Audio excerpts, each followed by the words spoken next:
A quarter of a way through the Cape Cod Baseball League season, Game 11 brings us back to Gulf Fuller Field before the defending champions take on your Falmouth Commodores. Back alongside Ben Haller and Ryan Martin, I'm Andrew Delapiana here on Opening the Door. And Ben, let's start right there. Through those first 10 games, it's been a lot of ups and downs for this Falmouth team so far. It's interesting to kind of step back and take a look at, maybe you split the season into 4 parts, 4 and 6 in the first 10 games. And look, I think the first thing you look at is it's been maybe a more difficult schedule, part of the schedule, because you're playing so many East Division teams. Look at the standings. Yeah. The East Division is doing a lot better than the West Division, but there's no question you'd like to be playing better than they are right now, but I think they got off on a better foot last game against Bourne. And of course, last year, Falmouth starting 2-8 in those first 10 games. A lot better this season so far, Ryan, and definitely helped on Wednesday with runners in scoring position against the Braves. Yeah, it was a lot better at Durham Park as well. That first trip at Bourne, it was a 5-3 win for the Commodores, and you see the stats right there. 4 for 12 with runners in scoring position. That included the big RBI double for Kent Schmidt as part of a 4-run 5th inning, guys.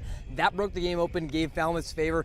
You talk about the bats were back in that game. A really good second win and a second appearance for Easton Barrett. First time we saw Robbie Porco in a Commodores uniform. You'll talk to him in a little bit as well. So a really good game all around. One of the few all-encompassing games for the Commodores so far this season. He definitely did a good job of setting the tone in that one. But let's take you back to the last time these two teams met, Ben. Harwich picking up that 6-0 victory, the largest deficit of a loss for the Commodores this season. Also their first and only shutout as well. Yeah, it was their biggest loss. I think it was kind of the heart of that stretch where they just weren't getting any offense. But again, hadn't talked about it in a while because the offense has improved. That was at the point, 3rd game of the year, where everybody's getting used to those wooden bats. And should just see now you're a little later in the season. Some of the pitchers have come and gone. See if this offense can continue that success after Bourne. Well, the Mariners are back in town. Game time coming up in just a little bit after a short break here on Opening the Door. Hi, my name is Matt Burgess, General Manager here at Falmouth Country Club. We have a unique 27-hole public golf course with a beautiful layout that is family-oriented. Kids play free here at Falmouth Country Club. Getting on the course is quick and easy with our app. You can book tee times, get yardages with GPS, use our interactive scorecard, track your stats, and receive exclusive in-app offers. Falmouth Country Club is a true Cape Cod classic and a local family favorite. See you on the course. On behalf of the Cape Cod Baseball League, we would like to thank the following league partners for their continued support: Veolia North America, Wilson Sporting Goods, Yawkey Foundation, Netting Pros, Falmouth Publishing Company, Butler Sporting Goods, SportsFix, Margaritaville Resort Cape Cod, Sunderland Printing, Del Mar Vacation Rentals, and of course, thank you to Major League Baseball for over 50 years of support. I'm Adrian Lopez. I'm an infielder from the University of Southern California, and you're watching Commodore Baseball on Cape Blue TV.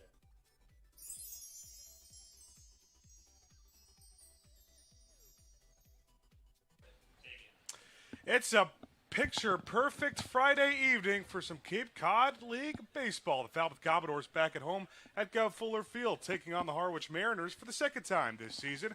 And our Andrew Delapiana, 3rd member of our crew, sat down with one of the newest additions to the Commodore team.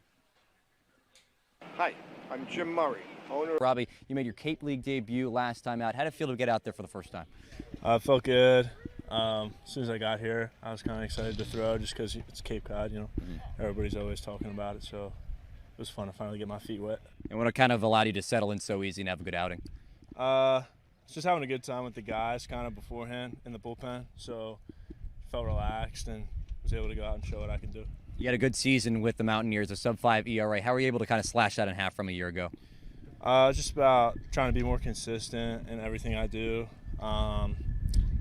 And that leads, it transfers onto the field. So, like, stupid stuff, day to day, just being consistent, sometimes help you throw a little bit better. And I know you got here just a little bit early in the week and now have a teammate with you alongside you in West Virginia. How's it feel to have that on the Cape now? Yeah, I just saw Stridge pull up, so excited to have a good time with him. Probably have a lot of memories with him this summer, so yeah, Stridge, he's a great guy. Yeah, excited to see Carson Estridge in action as well. But for you, you have this NIL deal in the spring about a $1 where you can go hang out with you. Walk me through the story of that. What's all that about? Yeah, so I'm in the SAC for school. It's like the Student Athlete Advisory Council or whatever. And so we have to go to meetings every week. And so I was sitting there just kind of a little bored. And they were going over like a tutorial how to use this app. It's called Influencer. And I was just poking around and I saw that you could put up any listing you wanted. And so I just kind of made it. And then forgot about it for a year and a half, and now it's like exploded up everywhere, and everybody asking me about it and posting about it. So, Did anybody ever take you up on it? no, it's strange. I never got any notifications. I guess compliance wasn't letting them through for me. It wasn't necessarily enforceable, I guess. Awesome. Well, I really appreciate the time, Robbie. Maybe if you spend $1, you can spend some time with this guy. But Harwich and Falmouth coming up in just a little bit here after opening the door. Thank you so much, Andrew. Very good stuff with Robbie. Ben Haller alongside Ryan Martin for Game 2 between these Commodores and Mariners. This is an interesting matchup, too, because I think this is one of the best pitching matchups we're going to see this season, at least for the Falmouth Commodores. Grayson Sagne has had a couple really good starts for Falmouth. He's going up against someone who's maybe been the best arm on the Cape in terms of school season last year, and Jake McCoy, outstanding year for South Carolina. Yeah, the left-hander and rising junior down there in Columbia. McCoy was great, and Sagne has been great so far as well for the Commodores. Another SEC versus SEC battle. The Commodores have had a couple of those already this season through 10 games, and they have not disappointed, Ben. So excited to see what Sagne versus McCoy brings on a Friday night, a redshirt Friday from Gov Fuller Field. We kind of talked about it as we're opening the door. At the beginning, we talked about kind of taking a step back. Now that we're 10 games in the season, Falmouth's got a 4-6 record, so this is kind of a new turning point, I think, to get that win against Bourne, try to continue off of that really nice footing against a Bourne team that had been hot as of late, maybe not the top of the standings, but they've done a really nice job. It was a Bourne team that was on a 3-game winning streak, while Falmouth was on a 3-game losing streak, but both of those streaks ended. Falmouth was able to pick up the win 5-3 at Durham Park. So that was a big road trip for the Commodores, who've been great at home this season. Haven't been able to say the same on the road, or have been great on the road. Haven't been able to see the same since Gov Fuller Field, where the Commodores are 1-4 this season. That's the worst winning percentage so far at home through the first quarter of the season. Excited to see if Falmouth can improve on that, though, to start the second quarter of this Cape League season. It comes against the defending champions. That one win came against the Orleans Firebirds just a week ago on another Red Shirt Friday. And again, this is a Harwich team that kind of contrary to Bourne, maybe not playing their best baseball as of late, coming off of a 2-1 loss to the YD Red Sox. Before first pitch coming up in a little bit, it's time to send you to our pregame festivities with the PA announcer, Will Rosen.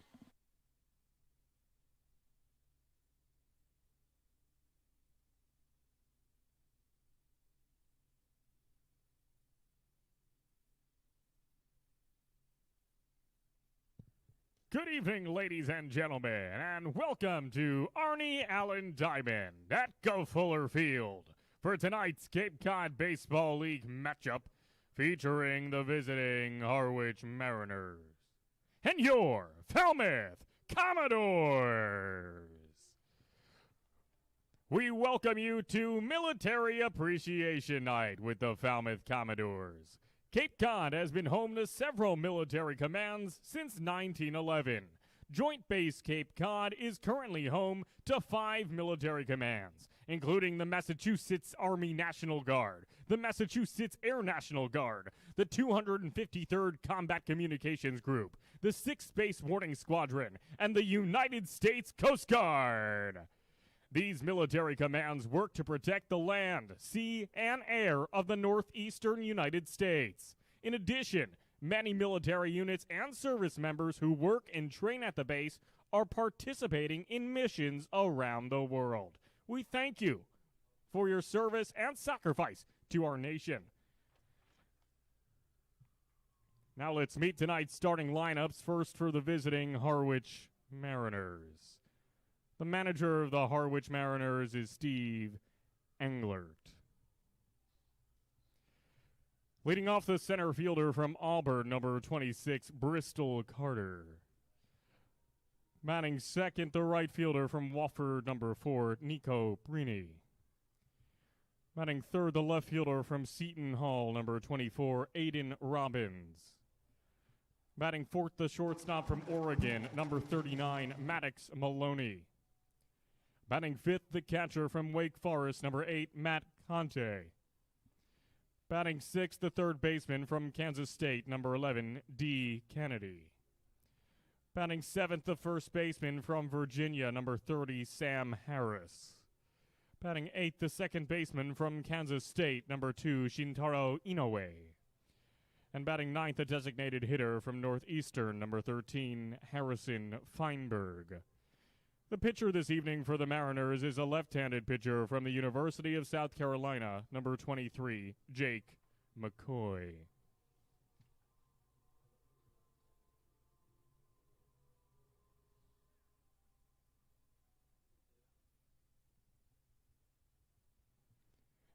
And now it's time to meet the starting lineup for your Falmouth Commodores. First off, the manager in his first season with the Doors, World Series champion, Jared Saltalamacchia.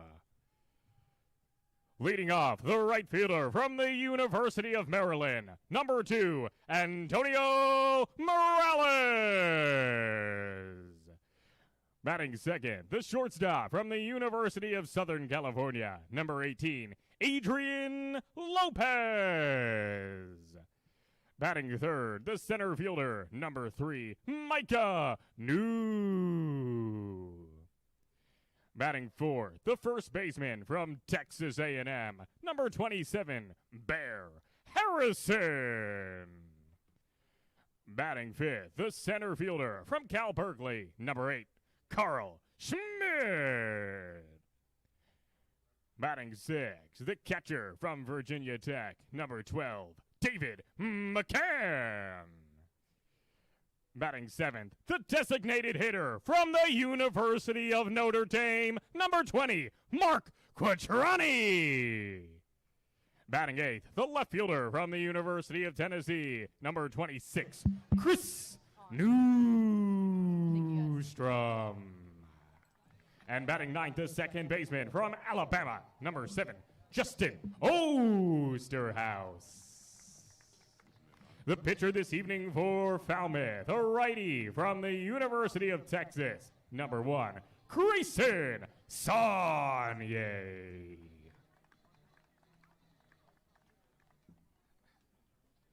Joining the Falmouth Commodores tonight on the field are our honored guests, the men and women who have served in our military forces, along with their spouses. If you are serving, have served, or are the spouse of someone who has served and have not made your way to the field, please stand now so we can recognize you.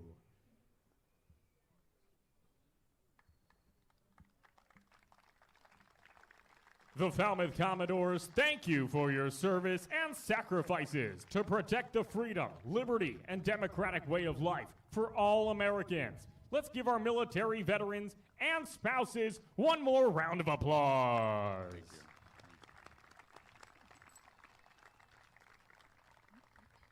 Ladies and gentlemen, at this time, please rise and direct your attention to the Honor Guard for the presentation of tonight's colors. Presenting the colors for tonight's game are the Massachusetts Army National Guard Honor Guard. Ladies and gentlemen, we remind you to stay standing until the colors have left after the national anthem. Singing the national anthem tonight are Sylvia and Dave Smuller. Sylvia and Dave are from East Falmouth and bring local flavor as the musical duo One More Slice, performing gigs at favorite spots in Falmouth and nearby Cape Cod towns. Dave, a proud U.S. Marine Corps veteran, also leads the On the Rocks Band, which plays tunes from the 80s to today, and Big Daddies, a roots reggae project. Whenever you're ready. Oh, say, can you see by the dawn's early light what so proudly we hailed at the twilight's last gleaming, whose broad stripes and bright stars through the perilous fight o'er the ramparts we watched were so gallantly streaming, and the rocket's red glare, the bombs bursting in air, gave proof through the night that our flag was still there. Oh, say does that star-spangled banner yet wave o'er the land of the free and the home of the brave. Thank you, Dave and Sylvia. Retire colors.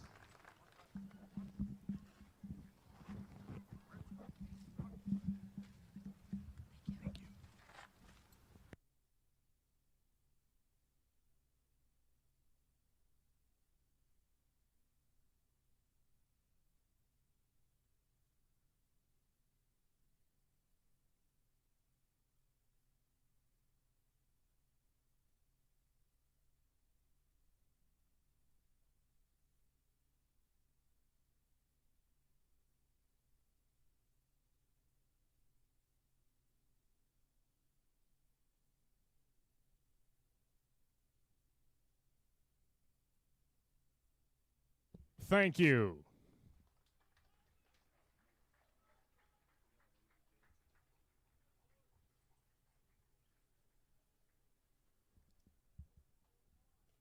Ladies and gentlemen, it's time for tonight's ceremonial first pitch. Please welcome, to throw the first pitch, Ahmed Mustafa. Ahmed is a longtime precinct and town meeting member and retired from several terms of service to the town of Falmouth on their Board of Selectmen. He serves on the Board of Directors of the Otis Civilian Advisory Council, is a member of the Disabled American Veterans, Veterans of Foreign Wars, American Veterans, Elks, and Marine Lodge of Masons. Ahmed is the vice chairman of the Falmouth Veterans Council and is retired from the U.S. Air Force as a senior master sergeant and retired from the Massachusetts State Police as a lieutenant. Whenever you're ready, Ahmed, let's see what you got. Yeah! Strike! Thank you for your sacrifice and service to Massachusetts and our nation. Let's give it up one more time for Ahmed Mustafa. Woo!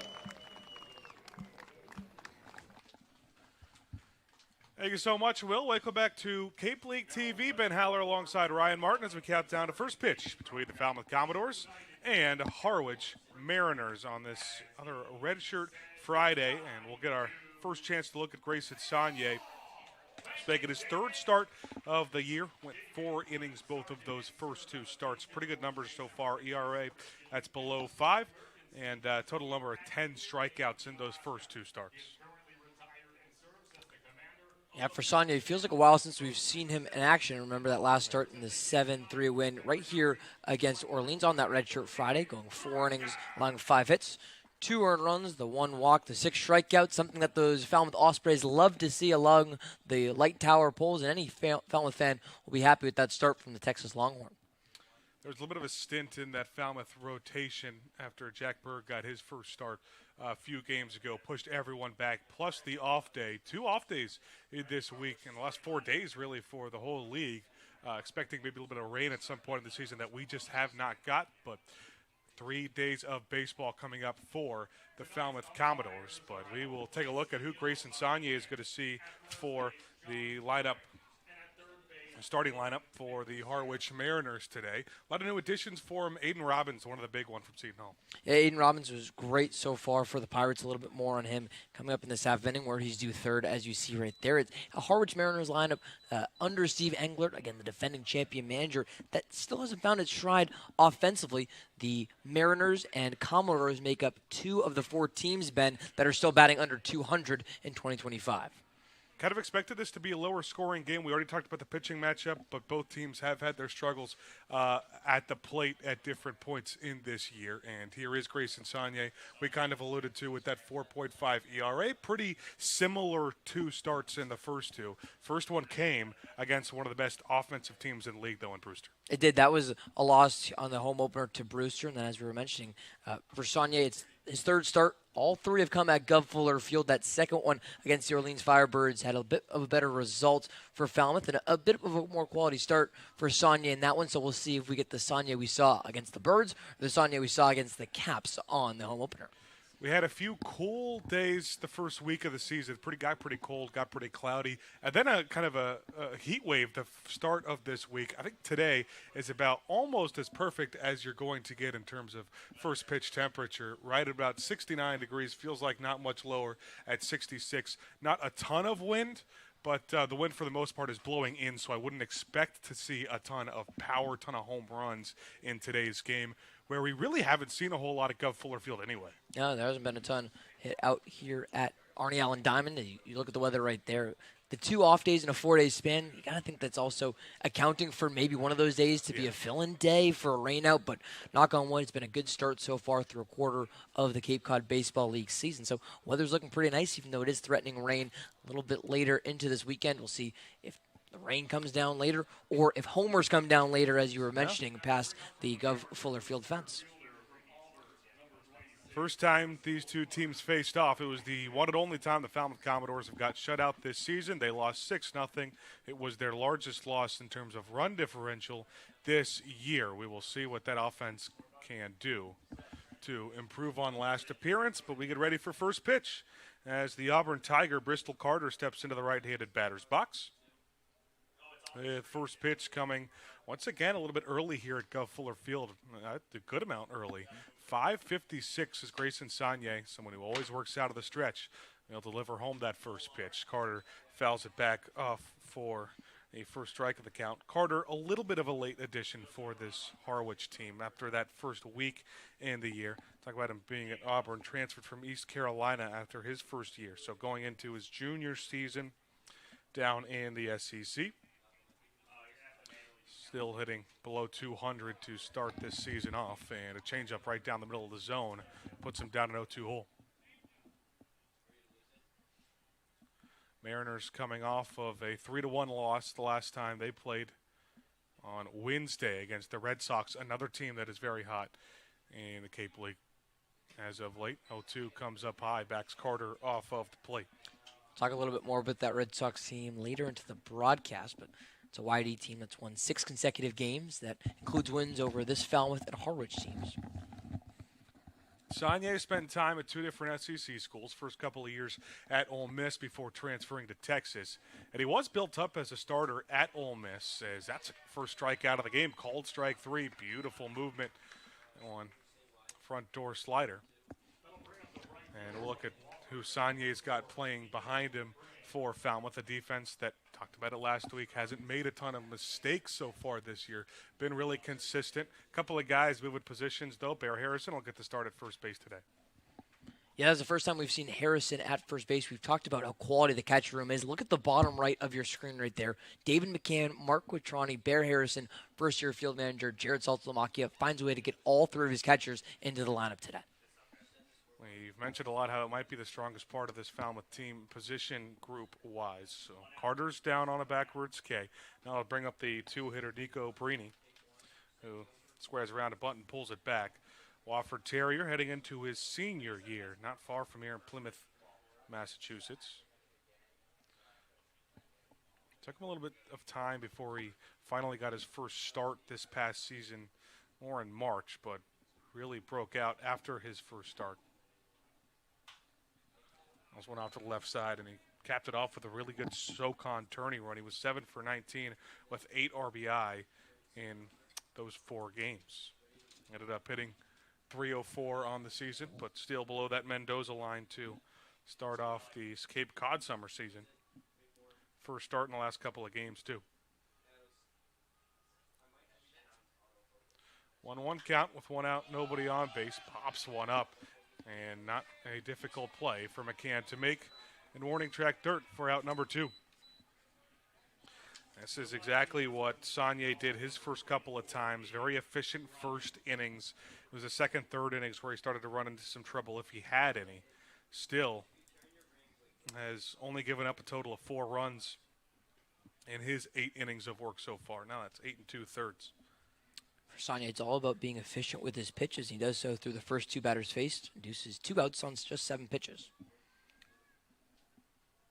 Now it's Aiden Robbins to try to complete the 1-2-3 opening inning. Just in his second start for the Mariners, got thrown in right to the heart of this Mariners lineup, but for good reason.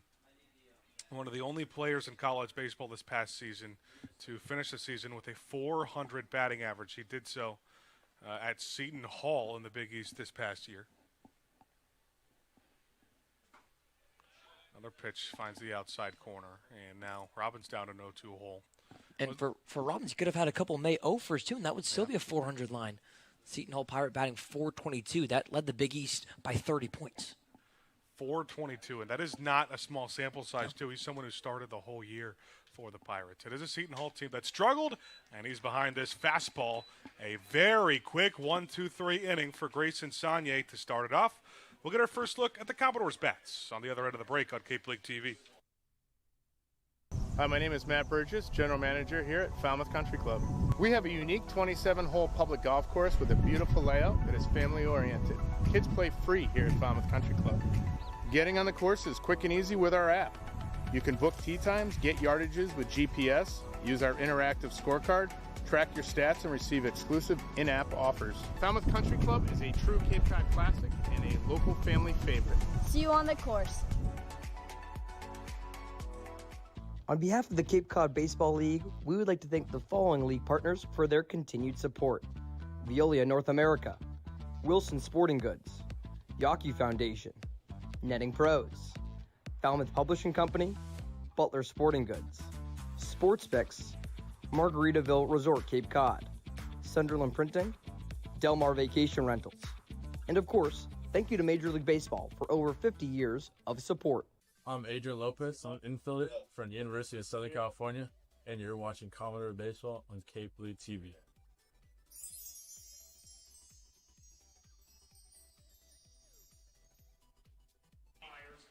Commodores come to bat for the first time in this game, and we'll take our first look at the lefty Jake McCoy. But for the Commodores, it'll look like this. A little different starting lineup, couple of guys thrown in there, but the biggest story, kind of what you talked about, is just all three catchers getting thrown in there. Bear Harrison playing first, McCann obviously behind the dish, and Mark Quattrani, the DH. I'm almost surprised it took us to game 11 for Saltamaki to get them all in there. I like the move of putting Harrison at first base. You knew one of them would have to play the 3 position, and it's the Texas A&M catcher who will do so. So I like to see what all 3 of them can do. Both have shown power, each with a homer already this summer.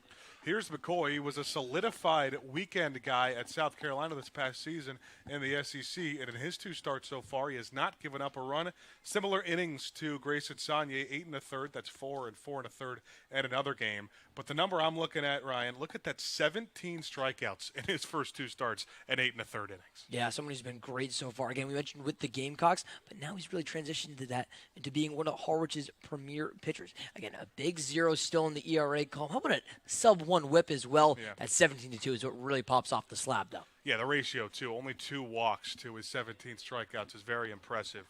So we'll see if the Commodores offense can get anything off of him. It is a Commodores offense that has a couple of lefties at the top of the lineup. Saltalamacchia doesn't change a whole lot in his lefty-righty splits. And the usual Commodore leadoff man, Antonio Morales, will get us started after the Mariners go down 1-2-3 in the top of the first. Morales 1 for 5 back on Wednesday in that win at Bourne. He had himself an RBI. Fastball is called strike, top part of the zone. That's first ribby of the 2025 summer. He hasn't done a whole lot of hitting with runners in scoring position. Hasn't really had a lot of those opportunities, but he has hit in general. 314 through his first 30 and some odd at bats. Swings through a fastball to go down an 0-2 hole. 11 hits for Antonio Morales, the newest Maryland Terrapin. That's tied for 4th best on Cape Cod. Just pure contact guy. A lot of singles in there.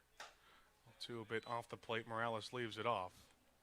He had that triple, Ben, in one of the biggest early season moments for the Commodores so far this season. You think about that 2-game skid against Brewster, and then this Harwich team. Then you go to Eldridge Park, and Antonio Morales in the one spot delivers a leadoff triple. That was huge in that 14-5 win. Yeah, set the tone for the offense the whole day. Like you mentioned, 14 runs and a couple of big innings. That was one of them for the Commodores. Stays alive after the 1-2 pitch. But McCoy's going to be a junior from Fort Mill, South Carolina, so not going far to play for the Gamecocks. But started 14 games, and if you're familiar with the college baseball season, it is a 14-week-long season, and that one's just fouled down the third base line. And some hooting and hollering from the Falmouth dugout. They thought that was fair. But that's going to be called back. It looked like it was about as close as it can get down the third base line. You could look at Falmouth third base coach Jack O'Reilly. I don't know if he had much of an objection. That may be the best sign. But that keeps Morales at the 1-ball, 2-strike count. Back to McCoy, the 14 games, 14 weeks in the college baseball season. He was the Sunday starter for South Carolina. Did have a couple of Saturday starts, but all 14 appearances were in relief. And Morales just gets a piece of the 1-2. Yeah, we know college baseball that if you're one of those weekend rotation guys, that means you're one of the top pitchers and your coach has the most confidence in you. And for McCoy, he was the only Gamecock pitcher who started all 14 weekends of that season. You mentioned he started that opening game on Friday, but saw some Saturday or Sunday action. Whatever it was, he was there on the weekends for South Carolina. He's very consistent, too, at an ERA that was not what he wanted, a little bit under 7, as that one's cut on and missed, and throw going to be an easy play down to first. But it was very consistent, not a lot of ups, not a lot of downs with that start. Look at the defense behind him for today. Again, another defense that hasn't really made a ton of mistakes. You'll hear a little bit more about their second baseman, Shintaro Inoue, a little later from our third member of our crew, Andrew Delapiana. It's a Harwich defense that's lost a few players to Team USA training camp. No more Evan Dempsey or Tyler Bell in this outfield or infield for Steve Engler. Now it's Adrian Lopez, who, coming off of that injury, has just kind of been thrown into the fire at the top of this Falmouth lineup. We've seen him hit third, seen him hit second so far in his few starts back, but he is 1 for 11 on the year. Got hit with a fastball in the head in his second game of the season in his first plate appearance. Change up high and off the plate, but did get his first base hit of the year on Wednesday against Bourne, where he went 1 for 3. He was on base 3 times with a couple of walks as well. Scored one of the 5 runs that won the game for the Doors. 1-1 changeup just left off the plate. Man, this is the first time that McCoy has fallen behind an account.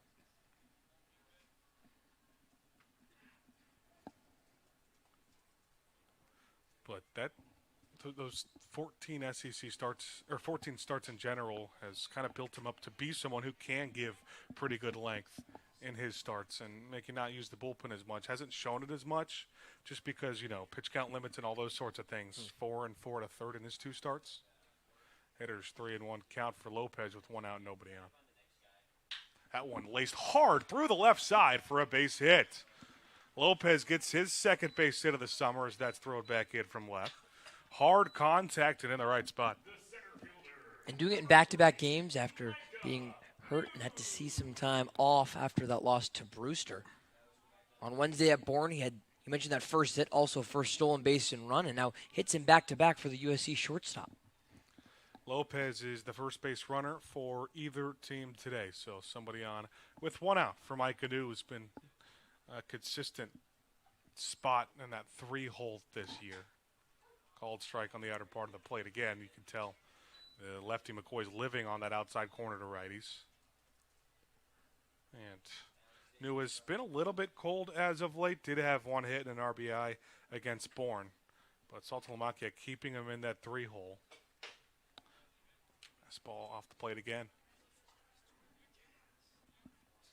And one of the newest transfer portal additions to going to transfer from Marshall through a great season in Huntington, West Virginia this past year. 1-1 low. We've seen that power from New as well, and that's a conversation we've had so many times this year of guys like Micah New who are in the transfer portal, so they're looking to impress the Major League scouts here, but also potentially new collegiate coaches who could be watching them on Cape Cod. There were a lot of expectations for him coming in this summer. I don't know if they expected him to play this well. Punches one foul to the third base seats. The power we've seen, too, from the center fielder has been really impressive. He's matched up with some good defensive plays.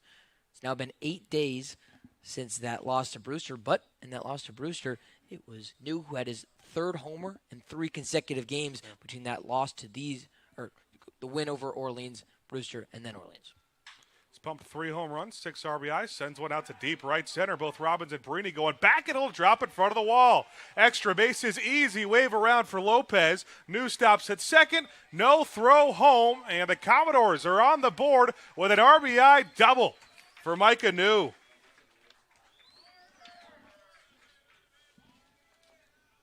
RBI number 7 on the year for the power-hitting center fielder.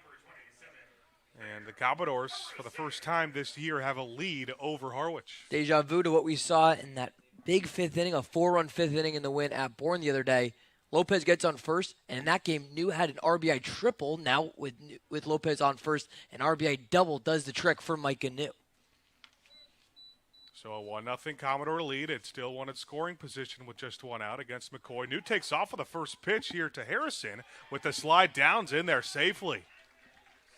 Not sure if McCoy was expecting him to take off on the first pitch of the AB. Conti was ready, the Harwich catcher, but New's got a lot of speed, and those last two pitches are just a perfect display of what makes New such a hot commodity in the portal, the power and the speed. Now he's 90 feet away in a sacrifice situation. Both of the first 2 pitches, first on the throw and now here, are taken for strikes for Bear Harrison, so he's a down 0-2. Harrison hitting cleanup today and getting his first start at first base. 0-2 throwaway pitch, and the infield is way in for Harwich. You know, obviously right now Maloney telling something to his pitcher McCoy, and he'll go back, but still feet and infield grass, along with the center fielder in a way. All 4 infielders playing in, and a runner on third and 1 out situation. Another swing and a miss, and Bear Harrison's down on 3 strikes, and there have been a lot of those runner on third, less than 2 out situations where Commodore hitters have struck out. That's what McCoy did perfectly there. And that's what the Commodores really struggled with during that 3-game losing streak that was snapped in that last win at Bourne. Finding ways to put one into some outfield grass with 2 outs.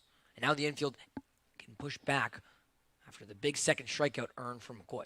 McCoy just an out away from getting out of the inning for the Falmouth 5-hitter. Carl Schmidt takes the first pitch off the plate for ball 1. Schmidt, another guy who's just been a great contact guy for Falmouth so far.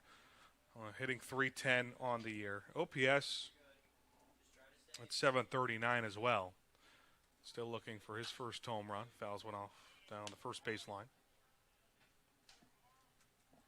Micah New still at third base, but that is the first run that Jake McCoy has given up this season, this summer at least.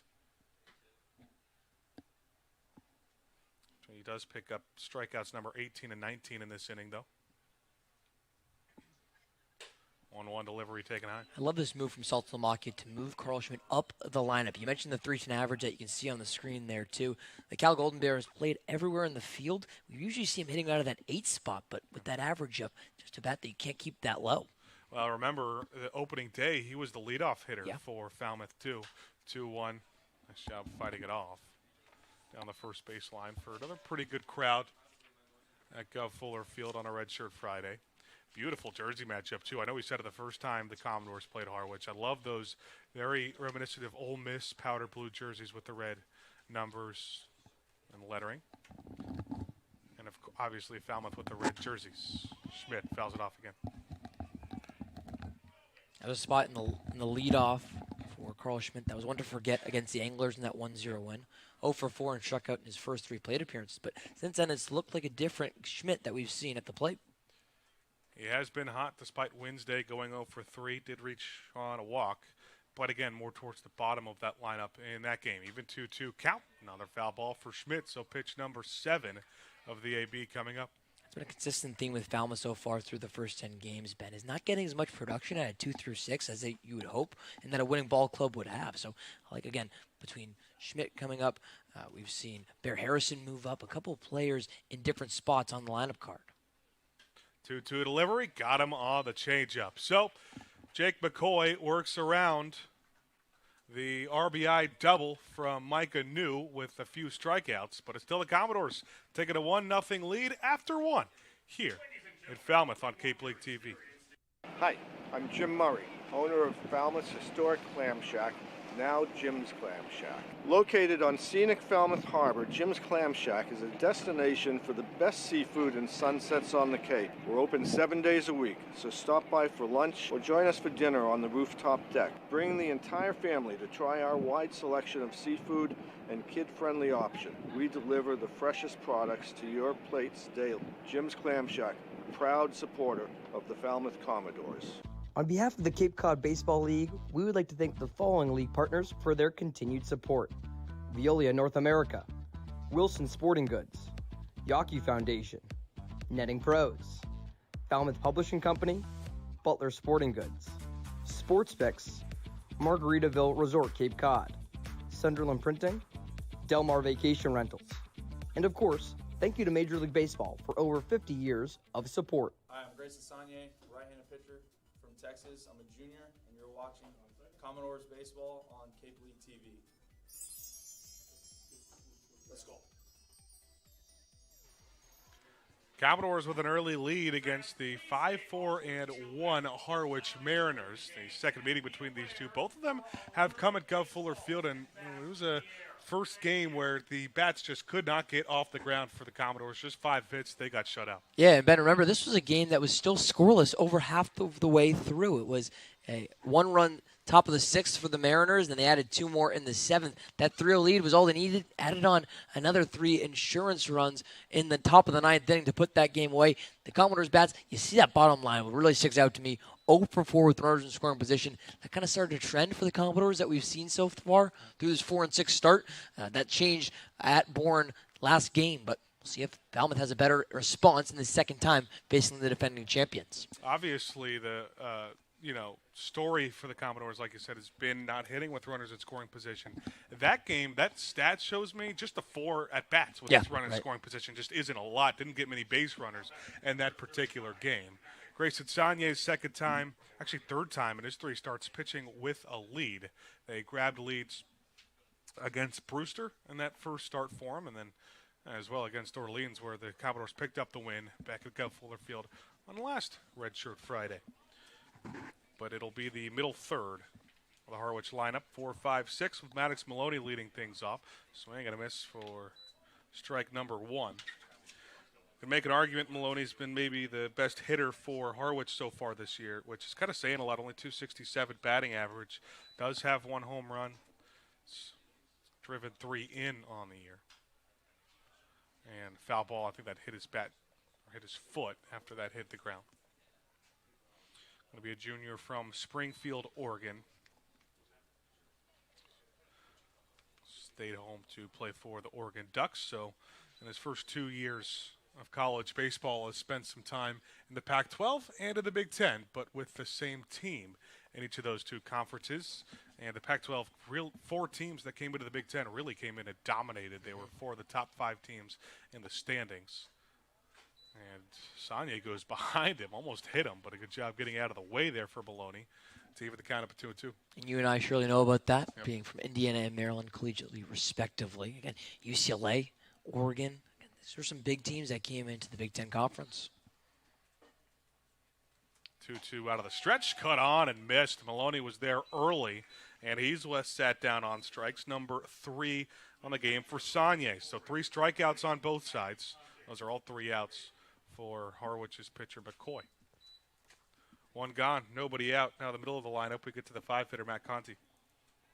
Back-to-back strikeouts for Sagne between the strikeout on Robbins to end the first, now the strikeout on Maloney to start the second.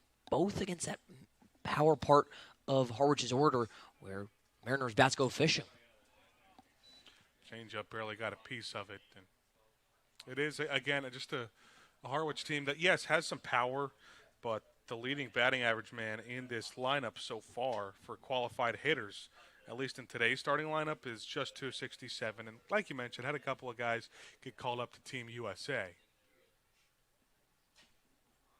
0-1 somehow made its way to the backstop. I don't know if that off a home plate umpire or off McCann's mitt, but he puts the count up at 1-1. Conte second on this team so far, or in this lineup at least, in batting average. One of the younger guys heading into his sophomore year at Wake Forest. This ball a bit above the zone that got all the way to the backstop again.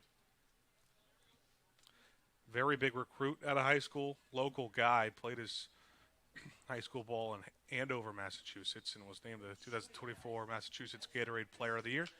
And high school perfect game All-American as well. Two teams with very good catcher rooms. Sagne steps off the mound, still one out, nobody on.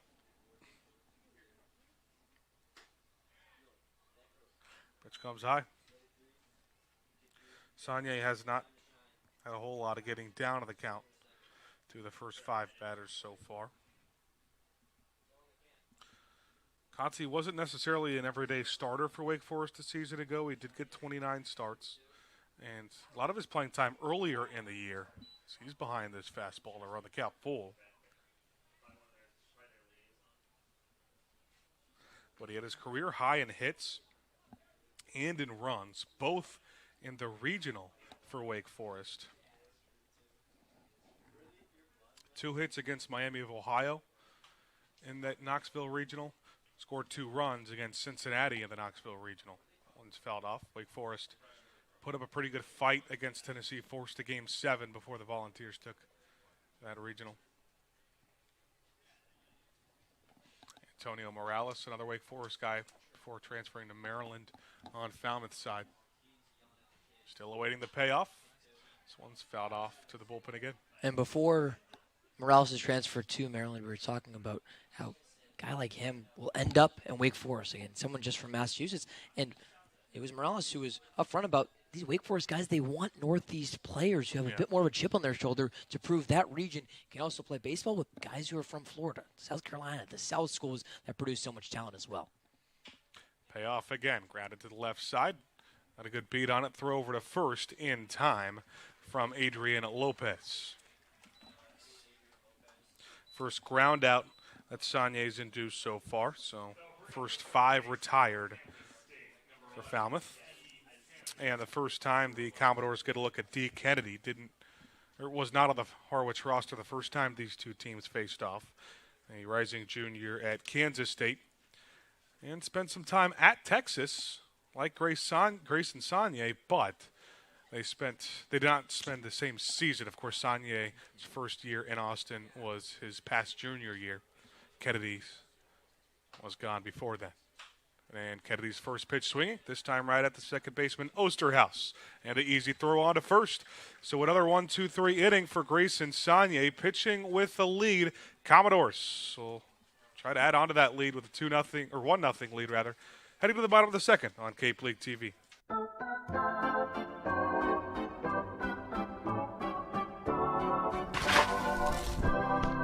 You'll always be safe at home with the Diana Lucevero Group at Compass Real Estate.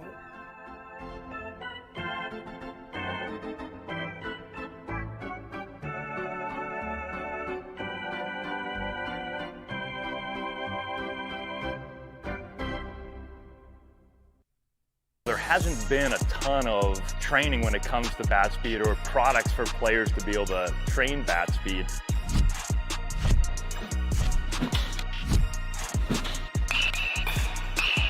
You can improve your bat speed and reach your goals working 10 to 15 minutes a day on this a couple of times a week. That's a no-brainer for every player. If you can dream it, if you can cruise in it, if you can summer in it, fish from it, or take it for a day at the beach, we can protect it. The Baldwin Group, protecting the possible.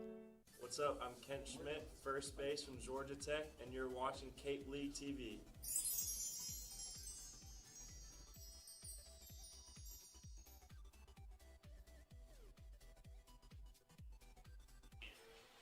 Second inning coming up here in Falmouth. In a new era of college baseball, a lot of these Commodore players in the transfer portal, but we have a new exit to the transfer portal. Our third member of our crew, Andrew Delapiana, has more. Yeah, guys, Mark Utrani, the guy who bats second in this frame, the newest member of the Notre Dame Fighting Irish, committed earlier this morning. A little bit earlier this week, he took the trip to South Bend, and he said early in the week that his advisor told him that 30 schools he picked on a list, he wasn't even on that list. So Notre Dame comes in at the last second after Carson Tinney, the first-team All-American, commits to Texas, and now a huge spot opens up, and that spot belongs to Mark Utrani in South Bend, guys. Backside Jimmy! Swinging down the third base line, and that one just foul. Gave it a pretty good ride. Thank you so much, Andrew. This is Mark Utrani, obviously someone who has a lot of dedication, cares a lot about baseball. I think he cares about academics, too, and his first two schools, Cornell and Notre Dame. Yeah, congratulations to Utrani, who now has a scholarship to play collegiate baseball. Yeah. Again, the Ivy Leagues don't award athletic scholarships in that way. So one of the hottest commodities in the transfer portal, especially at the catcher position. He's got big shoes to fill with Carson Tinney now heading with Grayson Saunier to Texas.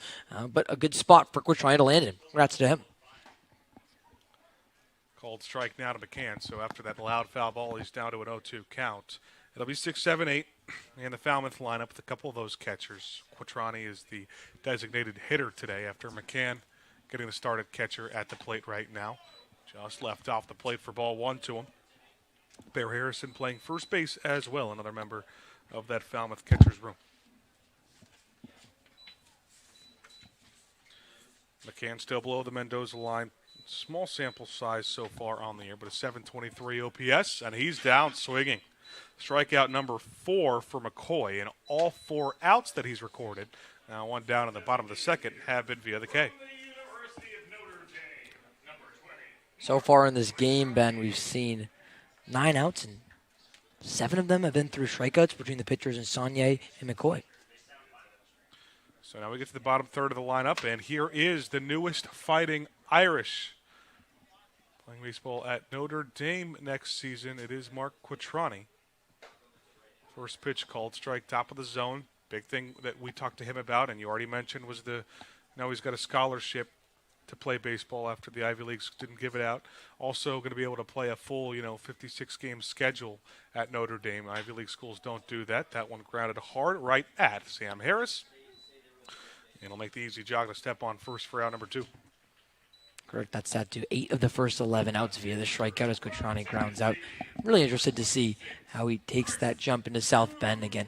2-time all Ivy League first-team selection. No Cornell catcher has done that since the 60s, so that's a deserved bump up to be playing there in South Bend. And it's the first out of this first 5 outs that was not via the strikeout. So Falmouth has put 3 balls in play so far as we get to the 8-hitter.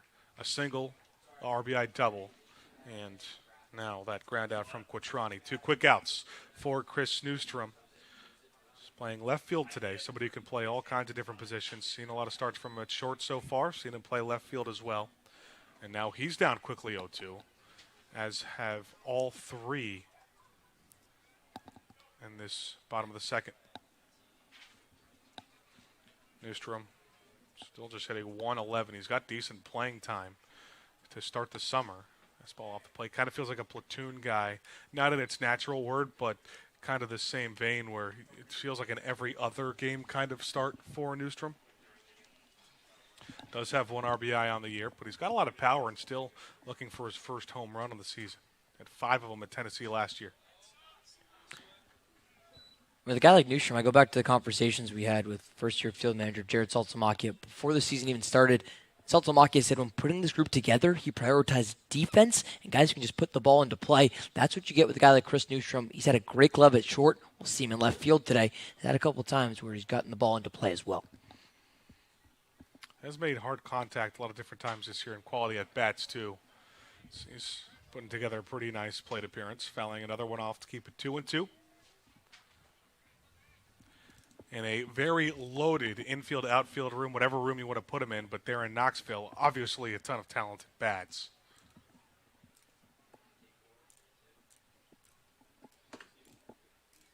There's a pretty good track record for shortstops at Tennessee, too. Another one fouled off. Good track record for volunteer players who also have a spot and they stop in Falmouth. You can't really put them in the middle infield with what we saw out of 2024 Commodore Gavin Keelan. He really took that spot to heart under Tony Vitello this past spring. Both Saltalamacchia and Tony Vitello probably equally happy to send another shortstop to Falmouth for the summer. 2-2 pitch way upstairs. So Newstrom's gone down 0-2, battled back. And the first time McCoy has gotten to a full count for the first time through the lineup. But talk about the length he can give. Went 6 multiple times this past season at South Carolina. Ball 4. It's the first free pass that he has given up. And in the first 2 innings, Falmouth will go all the way through the lineup with a 9-hitter Justin Osterhaus coming up. And talk about changes in spots in the lineup. A new addition to the bottom of the lineup is Osterhaus. We saw him batting second, third, fourth a lot of the first 7 or 8 games or so before getting moved all the way down there on Wednesday. Junior from Grand Rapids, Michigan's got a runner on first with 2 gone. Ball 1. Good curveball there from McCoy that just doesn't get into the inner third of the zone. But you're exactly right with Osterhaus. Finally see him at the bottom of the lineup, but it worked out as Osterhaus was the only Commodore with multiple hits in that 5-3 win at Bourne on Wednesday. Excited to see what he can do in Tuscaloosa next season. Swings through a fastball up in the zone, called strike 1. So McCoy, staying on that 4-inning trend. He's thrown a decent amount of pitches, though, so far today. In the first 2 innings, that one's hit to the right side in for a base hit. Picked up and right by Robbins, and it's just going to be station to station for Newstrom. But a couple on now for the Commodores. Their 3rd base hit of the first 2 innings on McCoy. That's been one of the coolest things to see out of Osterhaus in the boxes. He's been spraying the ball to all parts of the field. Mentioned the 2 hits he had at Bourne on Wednesday. One went opposite field into left field, but one was almost exactly like that piece of contact he just had on McCoy. End of the bat tapper that gets through the right side to the left of the second baseman in Shintaro Inoue. So both innings with somebody in scoring position for the Commodores. Now the top of the lineup, Antonio Morales. Fastball at high level for ball 1. Finally broke through with runners in scoring position yesterday, as he hasn't had a ton of at-bats like we mentioned, and got his first RBI. That's Wednesday, of course, the last game, not yesterday. Had an off day yesterday. 1-0 pitch back up the middle, and that's going to drop in for a base hit. On the run is Brini. Wave around is on for Newstrom. Throws there, but it's late. RBI single for Antonio Morales. That's his 2nd of the season, and it's a 2-0 Falmouth lead. You mentioned Morales not being in many opportunities to hit with guys on. Well, the bottom of this Commodores lineup doing just that, of getting on base for Morales. They're setting the table for him as the leadoff man. Good RBI single. Love the wave around third base as well from third base coach and Jack O'Reilly. Newstrom just getting in ahead. How about the 2-out production for the Falmouth Commodores? It was 2 quick outs to start this bottom of the second. A David McCann strikeout, a Mark Quattrani ground out. But then Chris Newstrom went down 0-2 and worked an 8-pitch walk before back-to-back singles from Justin Osterhaus, Antonio Morales to wrap the lineup around. First pitch to Lopez is low, so as catcher Conti's going to have a word with McCoy. And eventually the whole infield's going to come in here for Harwich.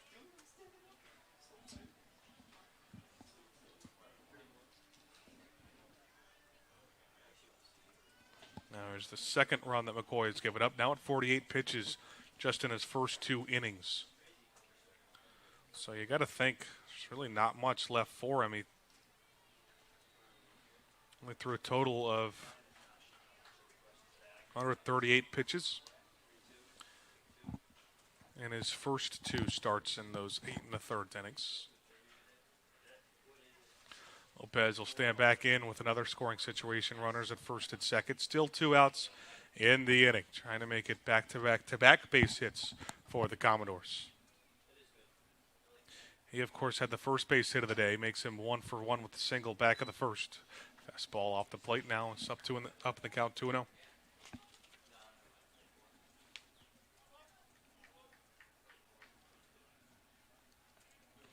It's nice to have that 2-3 Lopez new. Back-to-back righties against this lefty McCoy at the top of the lineup as well. That one's laced hard in left field for a base hit. This one hit too hard, though. Running through the stop sign is Morales. Checked at Osterhaus, and he's going to be out. There was a stop sign at third for O'Reilly, and Osterhaus ran through it, and a beautiful throw in left field from Carter. And that's going to be all she wrote for the bottom of the second inning. Commodores get one across, back-to-back-to-back base hits, but the defense helping out McCoy a little bit. 2-0 Commodores heading to the third on Cape League TV.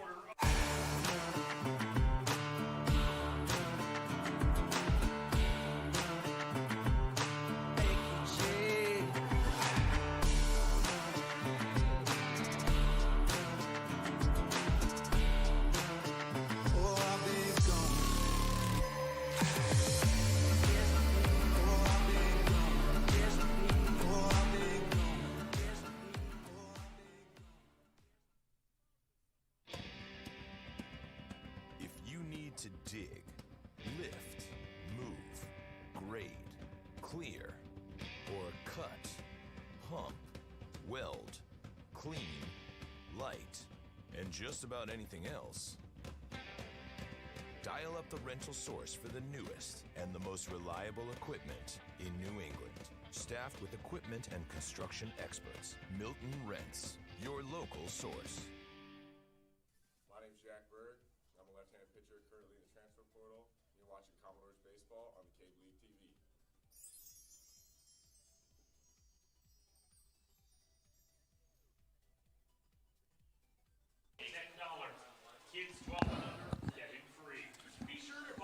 Welcome back to Gov Fuller Field, where the Falmouth Commodores have a 2-0 lead over the Harwich Mariners. This summer, kids ages 5 to 18 can sign up for the Falmouth Commodores Youth Development Clinics.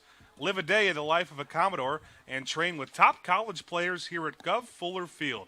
Register today on our website at capecodleague.com/Falmouth. That's capecodleague.com/Falmouth. You can learn from some of the players that have contributed to this 2-0 lead for Falmouth. And it's in some ways been a hit parade, 5 base hits for the Commodores to the first 2 innings, an offense that has been quiet for the most part through the first 10 games of the year. Yeah, and we're starting to see the Commodores piece together hitting together. Again, we mentioned that 4-run top of the 5th inning on Wednesday at Bourne, and now it ends off with a throw home and Justin Osterhaus gets called out. But between the singles from Osterhaus, Morales, and Lopez, it's the first time the Commodores have had 3 consecutive hits since that win over a week ago, 14-5 at Orleans. Sagnier's 6 up, 6 down in the first couple of innings. Now that we've reached the third, it's the bottom third of the lineup. Starting with the first at-bat for Sam Harris. A lot like D. Kennedy, the first time he is seeing Falmouth this year. It was not on the lineup the first time these two teams played. Awkward grounder up the middle, just past the outreach glove of Lopez. And the first base runner for Harwich today is on a leadoff single for the first baseman, Harris. And one of the newest Virginia Cavaliers sends a dribbler right up the second base bag. You wonder if Lopez was shaded a couple steps to his right at shortstop, anticipating the righty hitter, and Harris might hit it closer to that third base bag. So Lopez, a big adjustment to go to his left, and you're right, made the good effort, just couldn't get a glove to it. Here's Shintaro in away with a runner on first. And nobody gone. Fastball bit off the plate for ball 1. In away started as that JUCO guy at Western Iowa Community College at 1197 OPS at the JUCO level before making that change to Kansas State and getting 56 starts there his sophomore year. Change up above the zone again, makes it 2-0 here from Sagne. 4 innings in each of the first 2 appearances for him, but kind of unlike McCoy on the Harwich side. It's been a very efficient first 2 innings for Sagne.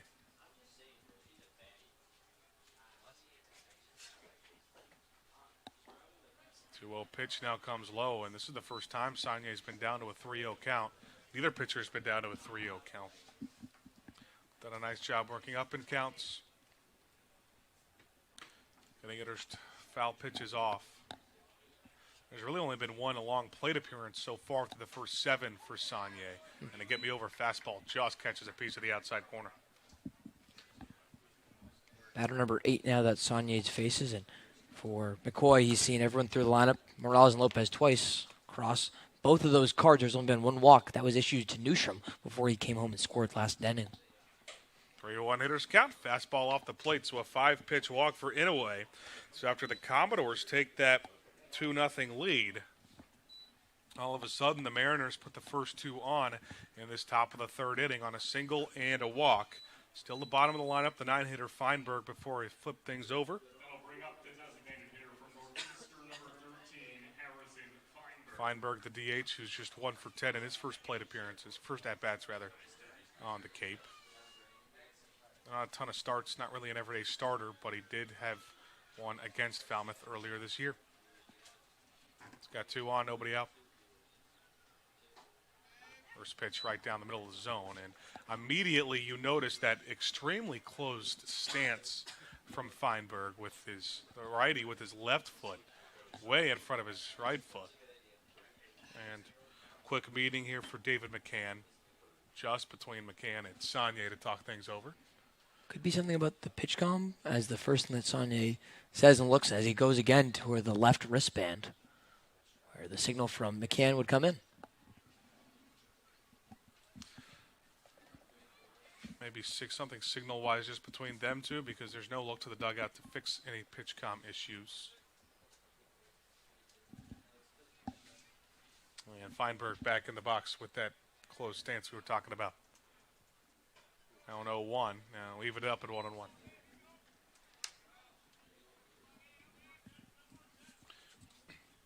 Plays his baseball at Northeastern. One of the older guys, not just on this Harwich team, but on the Cape. He's going into his redshirt senior year, his 5th year of college baseball.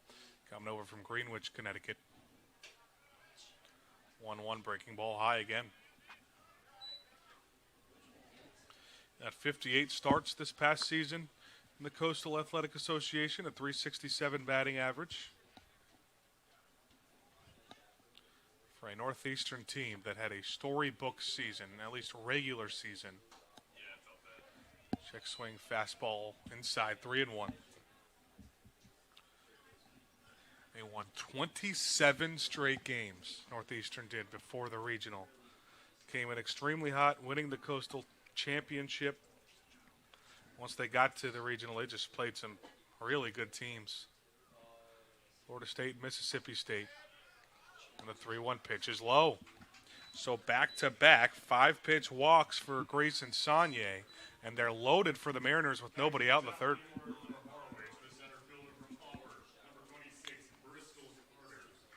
And it takes it to the top of the lineup, too, for the Auburn Tiger, Bristol Carter. And now there's going to be a meeting on the mound. Yeah, the minute that walk was issued for Saunier, 2nd consecutive one. It's the 8 and 9 hitters for Harwich. It's first-year pitching coach Todd Carroll.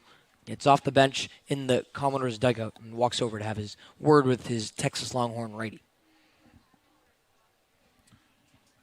Frustrating part about that, too, again, being the 8 and 9 hitters, the bottom of the lineup that you lose.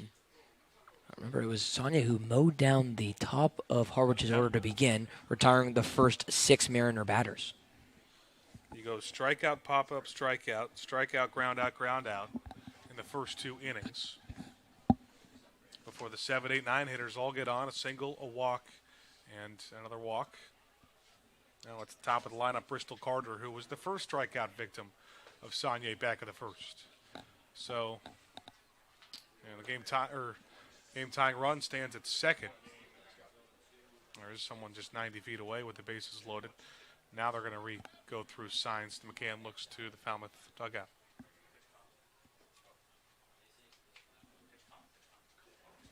Carter just 1 RBI on the year. He's got a decent amount of at-bats, 30-some.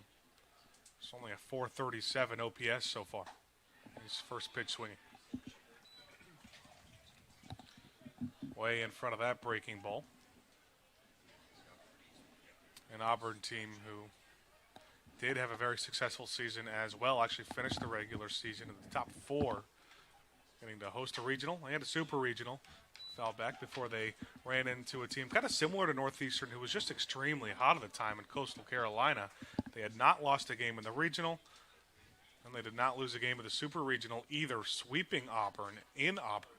That was the same storyline for that Coastal Carolina team who ran into LSU in the final weekend of the season in Omaha in the College World Series final. Change up above the zone to make it 1-2.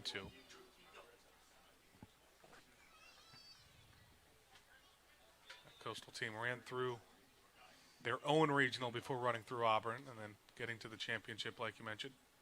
Swing and a miss at a huge bases loaded, nobody out strikeout. Number 5 for Grayson Sagne, and it's the second time that it's been Bristol Carter. Now Nico Brini.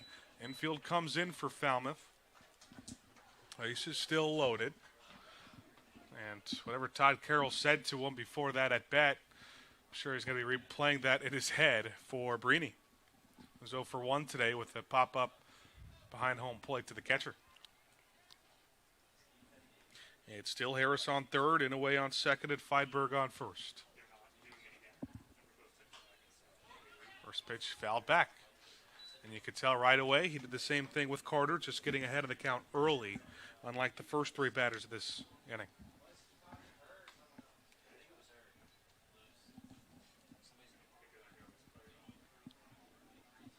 Looks like to be some action going in the Falmouth bullpen. A righty warming up right now. Change up left off the plate. That's TJ Coates, who's in the transfer portal at the moment, out of University of Nebraska, who has exclusively came in as a starter thus far through his appearances with Falmouth in 2025. Maybe a guy that Saltalamacchia and first-year pitching coach Todd Carroll want to eat up some innings midway through this game. 1-1, jammed off the end of the bat. It's a pop-up, picked up and stepped on second. Adrian Lopez does it all. Perfect timing and could not be more perfect placement on that pop-up to Lopez. And Inouye was caught off second base. A pop-up double play to end the top of the third inning. Harwich loads them, can't bring any in as we head to the bottom of the third on Cape League TV. Introducing Open Cape, the local nonprofit internet service provider in this region. Open Cape's fast and reliable network is 100% fiber optic, providing affordable internet connectivity. To learn more, visit opencape.org and always speak with a live Open Cape representative. Open Cape, providing choice and competition for your home or business and the official internet provider of your Falmouth Commodores. We are Open Cape.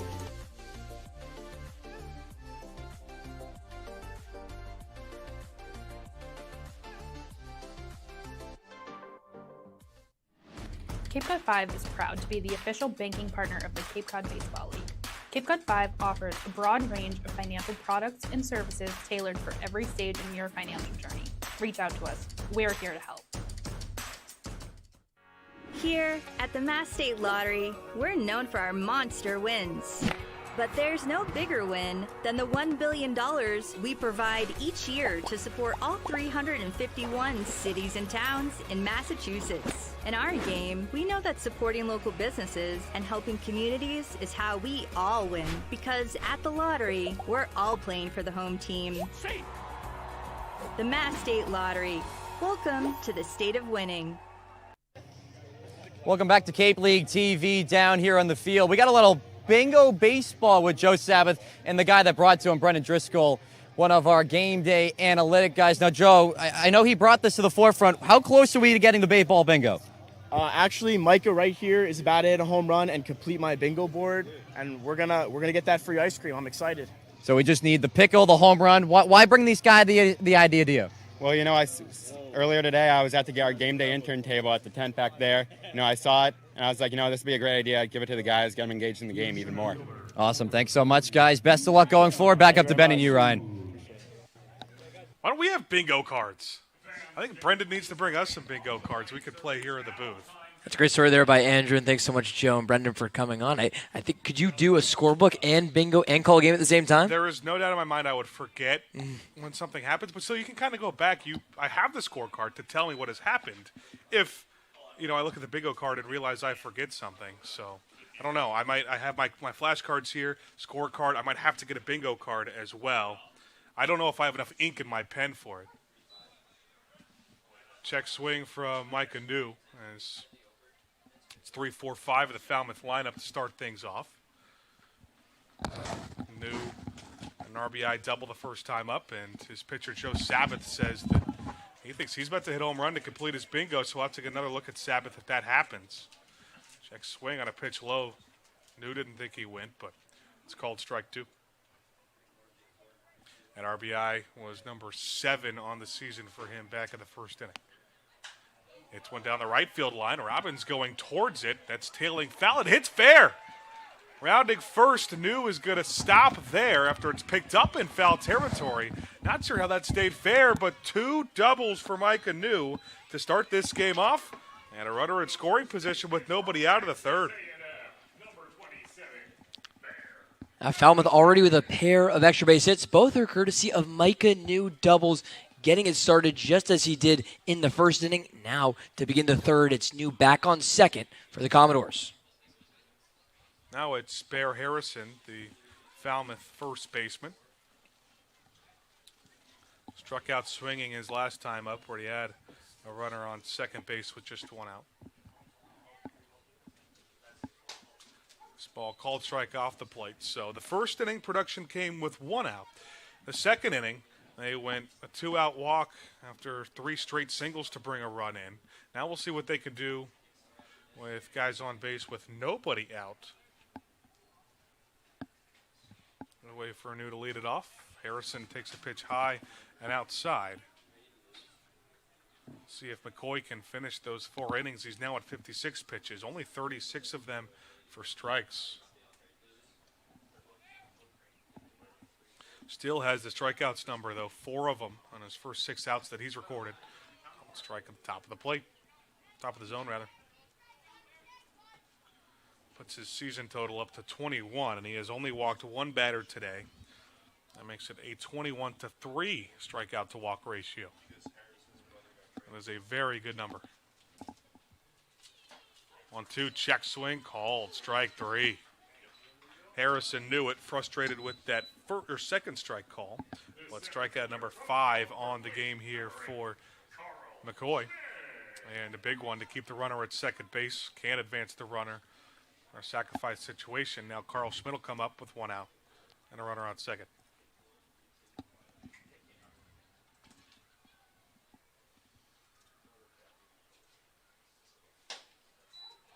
On strike on a fastball again, and right away we kind of do see a bigger zone again from home plate umpire J.B. Torres.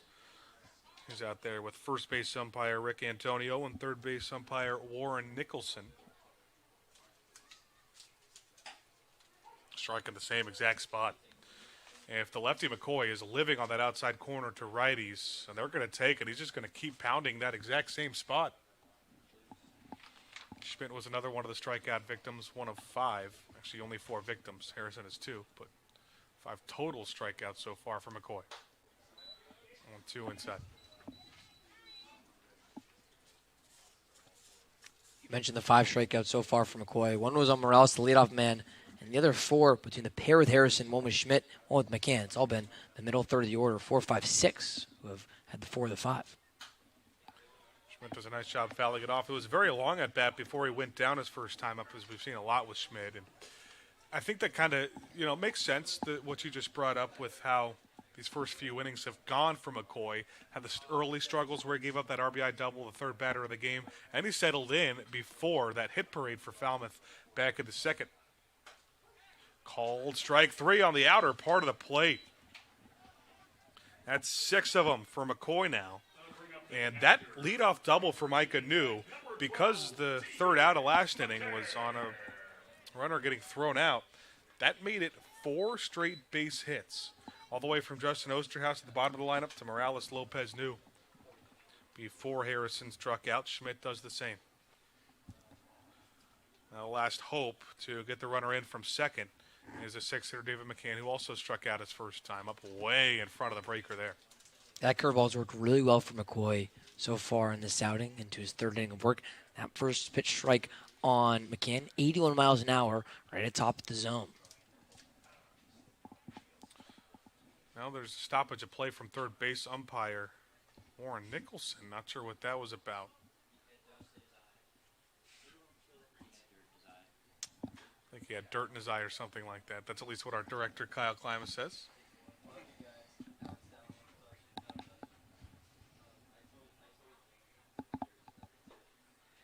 Another curveball down to the zone this time. Make it 0-2. McCann went golfing. It's been most lethal so far for McCoy through these 5 strikeouts, including the 2 back-to-back looking strikeouts, Ben. It's Ben Ayton going to that curveball on left-handed hitting. Late for that strikeout pitch. Does he go for it again here on the 0-2 to McCann?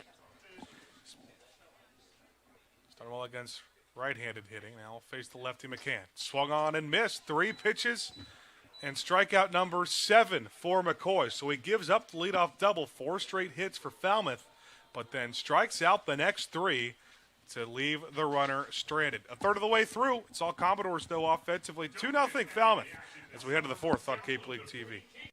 Hi, I'm Michael Kasparian, president of the Falmouth Chamber of Commerce. The Chamber is here for the benefit of the whole community. Whether you're a local business or a visitor, Falmouth has endless offerings, from its beautiful beaches and historical sites to its local shopping and eateries. The Chamber bridges the 8 villages, providing visitors with all the tools to make their trip one to remember. Our visitor center is located in downtown Falmouth, just off of Main Street. Come by and meet our team.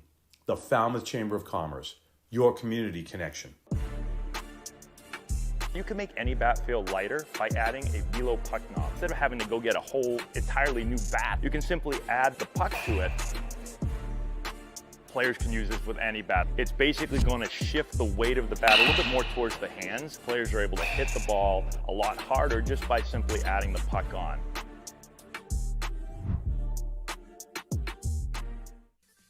I'm Michael Gillen, right-handed pitcher from Clemson, and you're watching Commodore Baseball on Cape League TV.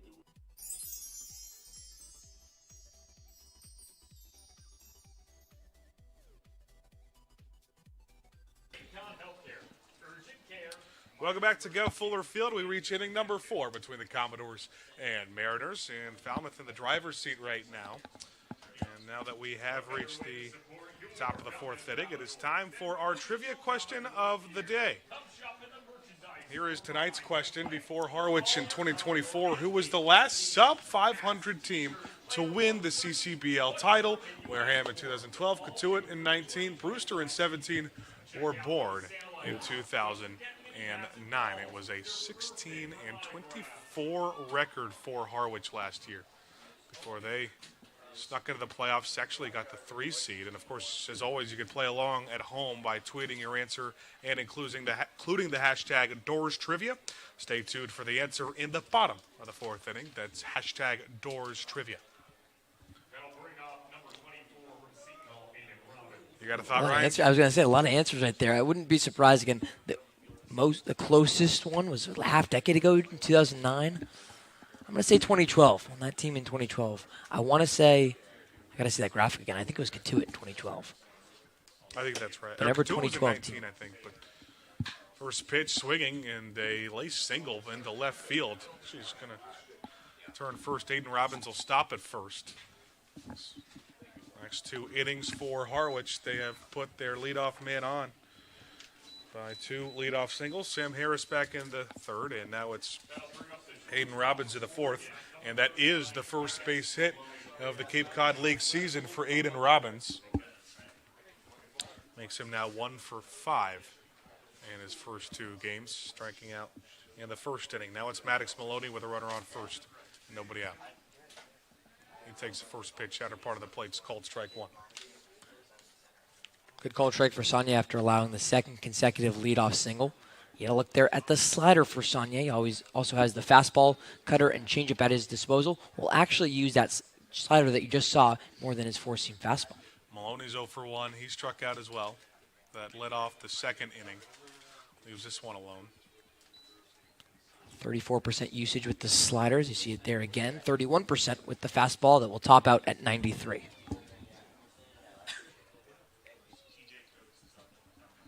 Coach still warming in the bullpen. The transfer portal member you mentioned only starts for him so far. Maloney hits one sky high down the 3rd base line.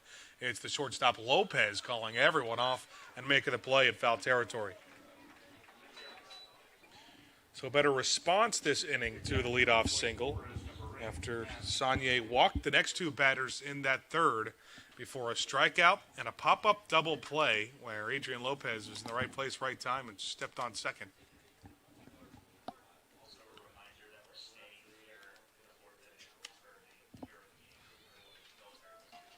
it's Matt Conti, a Harwich catcher, who grounded out to short his first time up.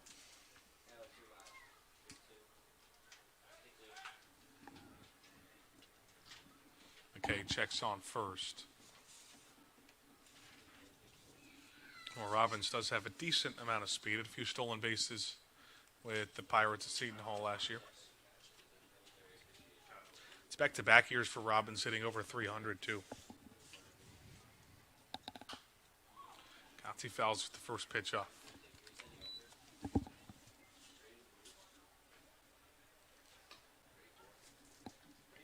Only 78 at-bats in that freshman year, but he was very efficient with it. 295 batting average.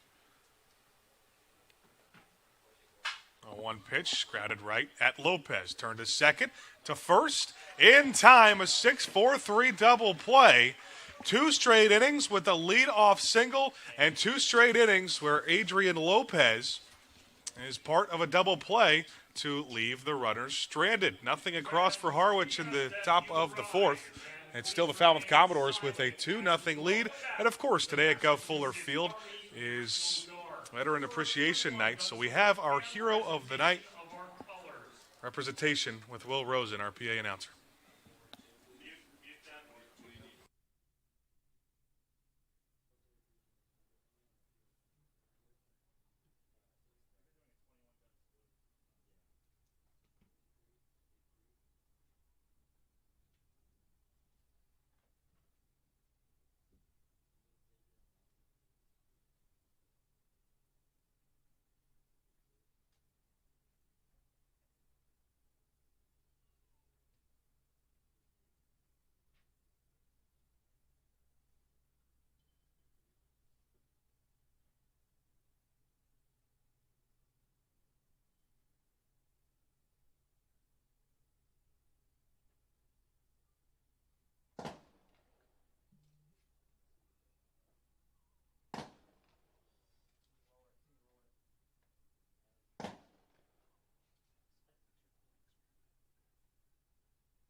Get ready for big results with our small machines.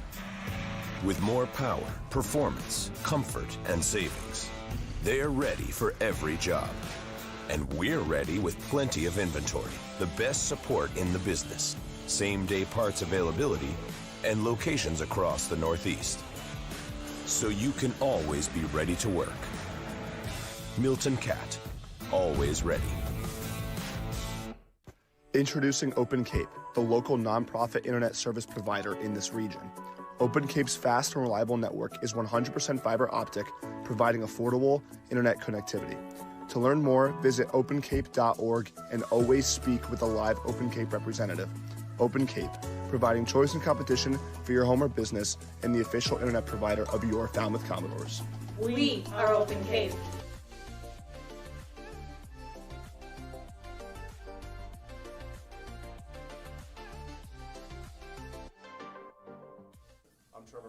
Right-handed pitcher from TCU, and you're watching Commodores baseball on Cape League TV.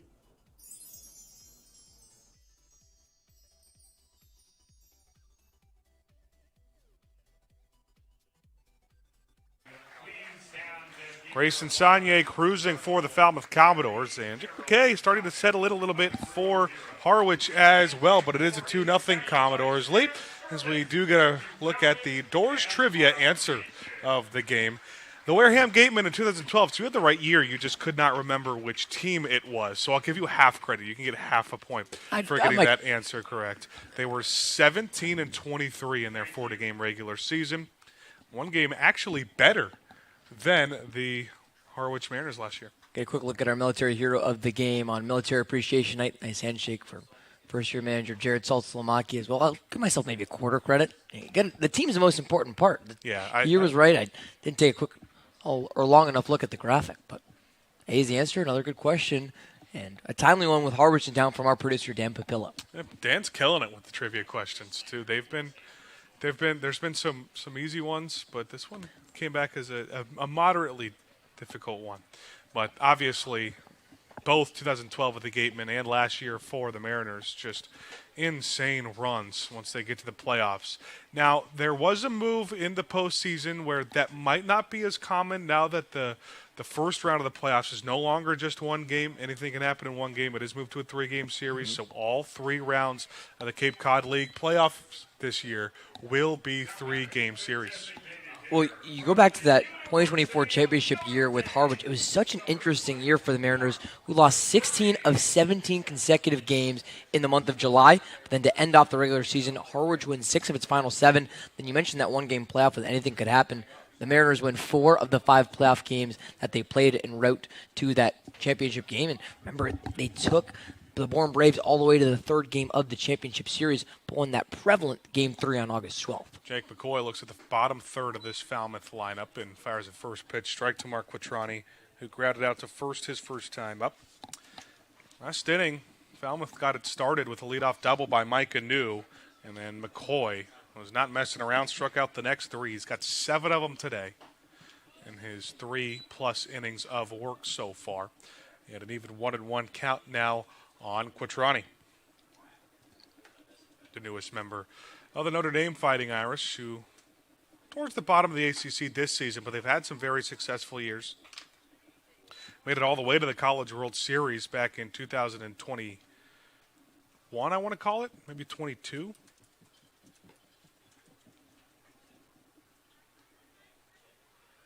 It's 22, I should say.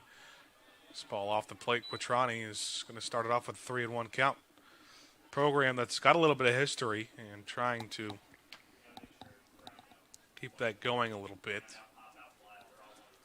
And that very good stretch. They didn't make the College World Series in 21, but they did have the regular season ACC championship. Quattrani pops it sky high at the infield, and it's Shintaro in away. Goes left, goes right, and grabs it for out number 1. Tennessee, number 26, Chris. Really, that was actually the second out of this game for McKay. That is not via the strikeout. Both of them, Mark Quattrani. That ground out to first, and now the pop-up. How about that? Newstrom still looking for his first official at-bat. Walked his first time. With nobody on base, 1 out in the 4th. Newstrom first pitch swinging. McKay has yet to sit down both or each of the first 2 batters in an inning so far. 1 out single from Lopez in the first. Actually, check that. He did strike out David McCann in the second. That was the inning where Falmouth with 2 outs and a walk single to bring a run in. Called strike on the outer part of the plate. Now Newstrom down 0-2. Remember, for McCoy in his sophomore season with the Gamecocks, was a high strikeout guy, 77 strikeouts for South Carolina, compared to just 40 walks issued. A ratio even better in this summer season, and it'll get even better with that 3-pitch strikeout to Chris Newstrom. Again, 2 quick outs. These last 5 outs, it just feels like McKay has, turned a new dial, reached a new gear. Justin Osterhaus will step up.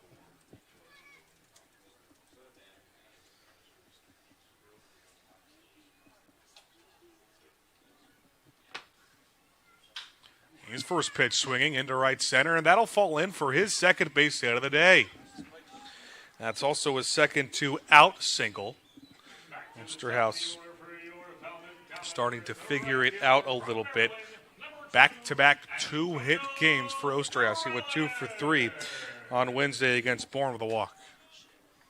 He had an 0 for day against Hyannis game before that, but then on Sunday against YD also went 2 for 5, so that's a multi-hit games and 3 of the last 4 for Osterhaus. That move to the 9th spot seems to be working. He's got 10 hits on the summer now as well. for an offense that's just trying to get some sort of kickstart. Morales' first pitch swings as well. This time not as much success. All infielders converging, and it is the shortstop Maloney to grab it for out number 3. So Justin Osterhaus knocks his second base hit of the game, but can't get him across as we're through 4. 2-0. Commodores lead. Harwich comes to bat. Top of the 5th on Cape League TV.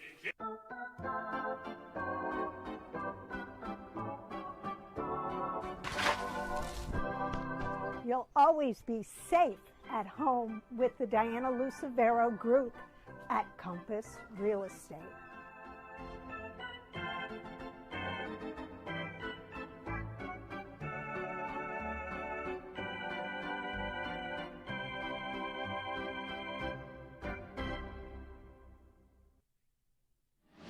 Cape Cod 5 is proud to be the official banking partner of the Cape Cod Baseball League. Cape Cod 5 offers a broad range of financial products and services tailored for every stage in your financial journey. Reach out to us. We're here to help. On behalf of the Cape Cod Baseball League, we would like to thank the following league partners for their continued support: Cape Space, Cape Cod 5, Cisco Brewers, Cape Cod Healthcare, Hampton Inn, Franklin Sports, Highline Cruises, Jersey Mike's, and of course, thank you to Major League Baseball for over 50 years of support. I'm Trevor Baumler, right-handed pitcher from TCU, and you're watching Commodores Baseball on Cape League TV.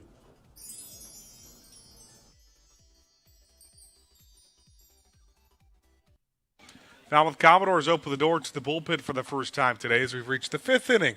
And a 2-0 lead for Falmouth over Harwich, where we got a pretty fun event coming up after a couple of games tomorrow. It's Sunday. Then there's a Cape Cod League All-Star game at Citi Field in New York City against the MLB Draft League All-Stars. You have a look at Micah New right there. He's one of 2 Commodores alongside starting pitcher Caden Eschman, who will be traveling to Citi Field on Monday, Ben, for the first ever exhibition matchup between the MLB Draft League and the Cape Cod Baseball League. So it's Eschman, New, and 23 other players, some of the Cape League's best, that will have that exhibition game at the home of the New York Mets in Citi Field Monday afternoon at 4:05. Very deserving for both New and Eschman. Eschman has made 3 nice starts for Falmouth so far. TJ Coates, who's made 2 starts for Falmouth, will get his first appearance as a relief pitcher. 5.14 ERA, most recently against Wareham on Saturday. And face more towards the bottom of this Harwich lineup. 6, 7, 8, Kennedy, Harris, Inouye. Saw the stats for Coates so far in the year. ERA just over 5 through those first 2 appearances, both starts. Not one who's unused to coming out of the bullpen, though. Made 8 appearances this past season in Lincoln. 3 of them or only for starts. So you have those 5 relief appearances for the right-hander, who's now looking for his 3rd different home. A nice slider came across the edge of the zone and fell out of the mid of McCann, but still called strike by home plate umpire J.B. Torres. So puts Coates ahead of the count 1-2 on his first batter. D. Kennedy is 0 for 1 with the ground out to second.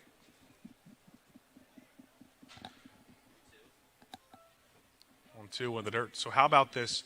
We'll call it an old Big 8 matchup. Kansas State and Kennedy, and now, of course, Coates in the portal, but played at Nebraska this past season. Anytime I can throw in college athletics history in there with old conference realignment, I'd love to do so. 2-2, cut on and miss for strike 3. I was going to say with a Midwest spin to it as well. Of course. Good first batter face there by TJ Coates. Goes to 80-mile-an-hour curveball. It's the lower third of the zone against Kennedy. That does close the book now that Sagne does not come out here in the 5th inning. 4 complete, just gave up 2 hits. They were scoreless. Gave up a couple of walks, had 4 strikeouts to go with it. TJ Coates adds number 5 on for the team today, and his first strikeout of D. Kennedy. When Sam Harris comes up, takes a first pitch strike. He led off the 3rd inning with a single. It was followed up by a couple of walks. So they loaded the bases with nobody out, and Grayson Sagne got out of the inning. He got a lot of help from his defense, in particular, Adrian Lopez. Lopez had a great glove at shortstop. We saw that a bit through the first couple games of the season. Takes about a week off, but finally gets cleared back to play. He's been great at shortstop, but it doesn't look like he'll need against TJ Coates, a second consecutive punch out. Coates is not messing around. This time a 3-pitch strikeout. He's thrown just 7 pitches, actually 8 pitches, 6 of them for strikes. Almost identical to the first 2 batters faced by Grayson Saunier. He had the first and the third down on strikes. First and second here. Now 2 outs, nobody on for Inoue. He was one of the ones who drew a walk, just a 5-pitch walk against Saunier. And a breaking ball low and in the dirt. That was the first walk of that inning. And he was the one that was a little too far off the second base bag and got doubled up on the pop-up to Adrian Lopez. It was in sync where he caught it and stepped on second. Strike 1 to Inoue. Those are one of the more impressive plays we've seen here at Gulf Fuller Field. And there's been a couple of really good ones. You go back to that loss against YD as well, where the defense felt like gold gloves, 3 or 4 different positions for either team. 1-1. Ooh, slider just off the plate. That looked like a similar spot to last pitch to Inoue. Different results and puts him ahead of the count 2-1. This ball gives Inoue the hitter's 3-1 count. You can definitely tell, too, Coates working a little bit quicker than Saunier did on the mound. Not taking up as much time in the pitch count. That's something he did a lot at Nebraska. Called strike, top of the plate. Had a couple of rough starts. That kind of ballooned his ERA a little bit. But he did have some really good starts. The 3 2/3 innings against Pepperdine where only gave up 2 runs. That was the longest he went in the game, was the 3 2/3. Payoff Holmes high for ball 4. So the first walk that Coates has given up, that's the third that a Harwich hitter has worked. And a pair that Inoue has earned as well. Good patience from the Kansas State second baseman on the full count. This at-bat was a little longer as well. This one just 5 pitches. This one up to 8 pitches now. The 9-hitter Harrison Feinberg with a runner on first. Still 2 outs in the inning. But the first time we'll face TJ Coates. First pitch fouled off down the first baseline. In a way, definitely a threat to steal as well. 7 stolen bases in Manhattan, Kansas, for Kansas State.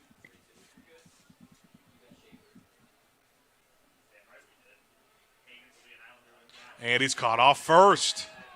Got in a rundown. Harrison deciding what to do with it. Now a throw from Osterhaus. Back to first. Got him. That's the second time Shintaro Inoue has been caught off the bases for the 3rd out of an inning. Halfway home, the Falmouth Commodores have a 2-0 lead over the Harwich Mariners. Ryan Martin's got the play-by-play on the other side of this break on Cape League TV.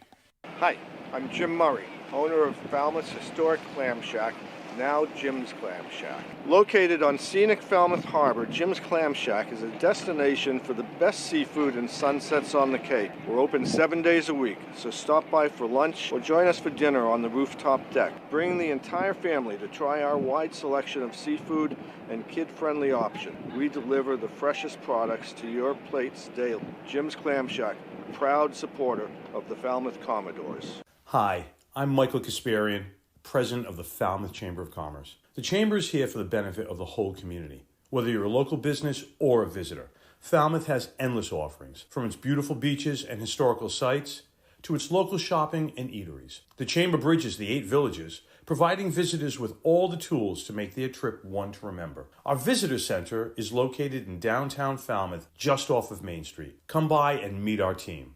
The Falmouth Chamber of Commerce, your community connection. Hi, I'm Coleman Mizell, outfielder from Alabama, and you're watching Commodores baseball on KTV.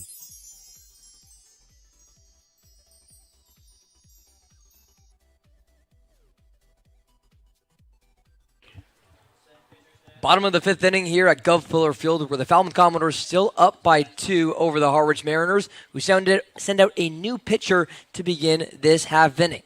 It's going to be the left-hander out of Kansas State, rising junior Adam Arthur, Ben.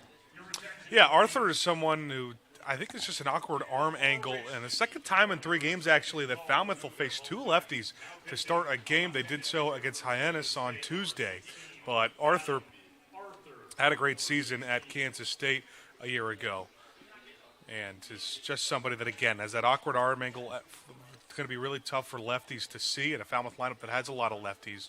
But just a bulldog last season for Kansas State. Pitched a total of 25 and 2/3 innings in his 20 appearances. I mentioned as well that Mike Anu, Caden Esham will be heading towards that Cape Cod Baseball League versus MLB Draft League exhibition game on Monday. There's one Harwich Mariner who will be joining them. It's Adam Arthur that you see right here. They'll all be making that trip to Citi Field in Queens on Monday during the league-wide off day. So Arthur potentially with some all-star game stuff.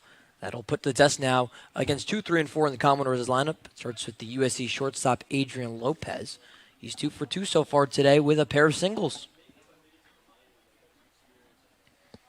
Commodores played a 1 run in the bottom of the first, did so as well in the bottom of the second. Who've now gone the last 2.5 innings without a score. Still 2-0 Doors here at home. And Lopez, so great to see him, kind of get settled in. 2 singles for him today on a 2 for 2 day. Also 2 nice defensive plays on a double play turned and a double play pop-up where he stepped on second. Came into the win at Bourne with 3 games played and 0 for 8 so far in the season. Now you took it that 1-3 line at Bourne so far and what he's done in 2 plate appearances so far here tonight. All of a sudden, 3 for his last 5. USC shortstop finding his groove after coming back from an early season injury. Long Beach State transfer and Baldwin Park, California native. Just wrapped up his first season with the Trojans, a .332 average across 54 games played. Now looks for his 3rd hit on the day. That one low from Arthur. California versus California here. Yeah. Arthur, the southpaw coming from Altadena, California. And Polytechnic High School, that's one of the powerhouses there in the Sunshine State. I like the batting average against for Arthur. I think it's pretty telling. 225 hitters hit against him last year. It's a first batter strikeout from Lopez. Ball drops in front of the catcher Conti, but easy throw down to first. And just as was the case with the starter in Jake McCoy, it's the first reliever Adam Arthur picking up a first batter strikeout. That is no easy conference to pitch in either. The Big 12, obviously a ton of good hitters. Well, obviously a lot of good pitchers, but it kind of feels the same as the Big 12 in football, where it's got that stereotype of just being so offensive. And there are a lot of runs scored in the Big 12 baseball as well. And talk about a guy who's been offensive and tough to get out. How about Mike Anu? 2 for 2 with a pair of doubles. Only 2 extra base hits that the Commodores have so far today. Falmouth's played 2 runs on 7 hits. And Harwich still scoreless on no runs off of the 2 hits. Both have led off innings thus far for Harwich. How about him seeing Kennedy's playing pretty far back at third base?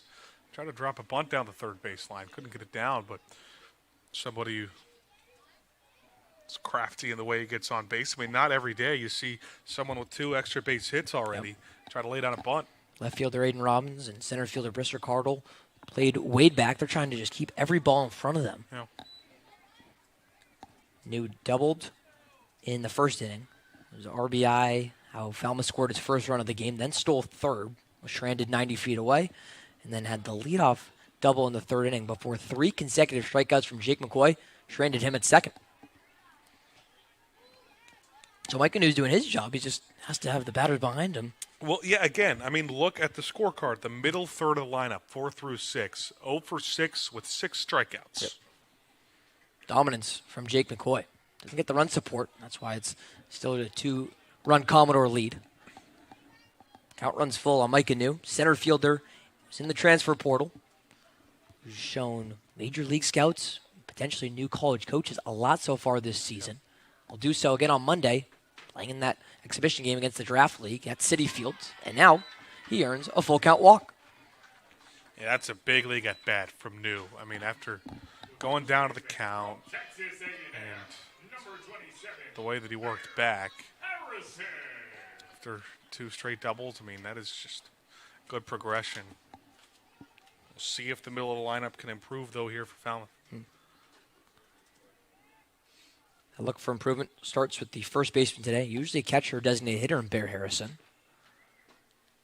Watch the first pitch strike. It's California on California again between Arthur and Harrison. It just shows you how prestigious this league is. I mean, so many guys coming from California. I know that's where a lot of the best college baseball players are from. And it's just such a far trek. A lot of these guys playing at schools that are far away.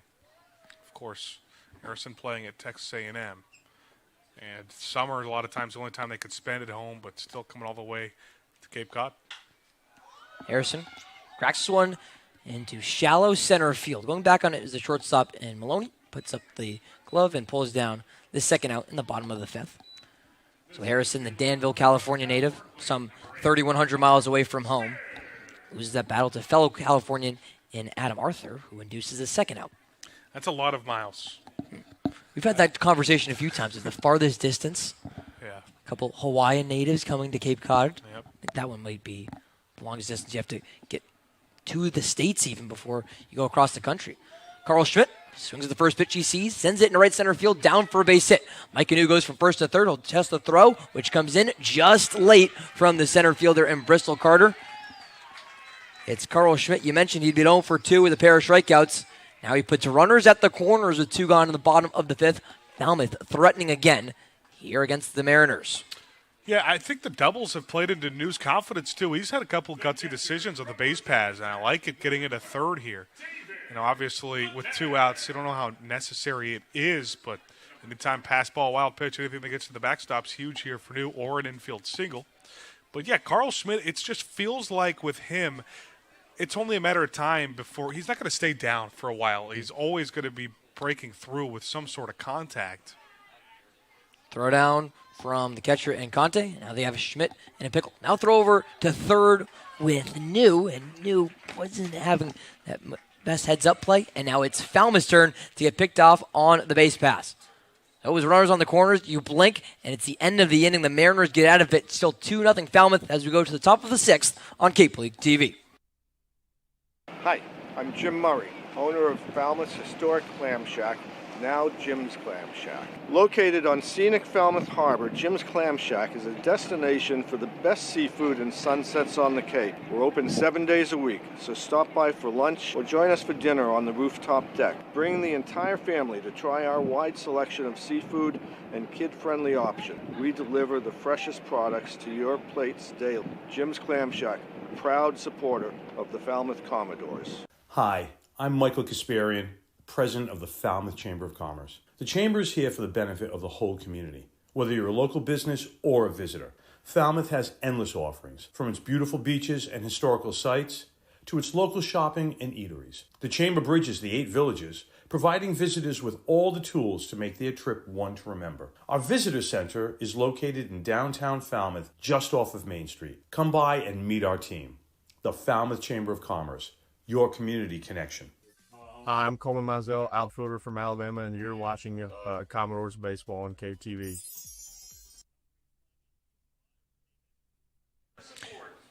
Commodores fans, we appreciate you joining us here on Cape League TV, where you can enjoy all the action all season long by downloading the Cape League TV app on your mobile device and favorite TV streaming platform. You can now watch the Doors on your Roku, Apple TV, Amazon Fire TV, and Android TVs. Cape League TV provides live and on-demand coverage of all games and featured content from the nation's best summer collegiate baseball league. Get in the game with Cape League TV. All in the game is what Falmouth's been so far in this game as we enter the top of the 6th inning. Commodores up 2-0. The latest run, though, for Falmouth is scored in the bottom of the 2nd inning. We've now gone 3 full innings without a score here between the defending champion Harwich Mariners and the Falmouth Commodores, looking to improve on a 1-4 road record. Still TJ Coates on the mound. Induces a first pitch swinging, barely stays fair, and across the diamond goes Carl Schmidt. Well, they say that one went foul just down the third base line on Harrison Feidenberg, the designated hitter in the 9th spot. Will go back and pick up the bat. I mean, that ball never touched down foul. It was a nice play by Carl Schmidt trying to keep it fair, but the rule is, you know, it doesn't matter where it hit, wherever the ball is across the plane, when it's touched in fair territory or before third base. Even though Schmidt was in fair territory, the ball was in foul territory before third. It was a really close play, and there's been a couple of those tough plays, a couple of tough calls for the third base umpire Warren Nicholson to make today. Nicholson's over at third, while calling the balls and strikes today is J.B. Torres. Over at first base is Rick Antonio. On the 1-1, Coates goes back to the breaking ball. Doesn't find the bottom third of the zone. 2 balls and 1 strike. Yeah, our prediction coming into the game, of course, was it to be a low-scoring game because of Grayson Saunier and Jake McKay, but in the first couple of innings, it started to look like we might get a higher-scoring game, but like I said, both pitchers settled in. TJ, of course, now relief pitchers for both sides, but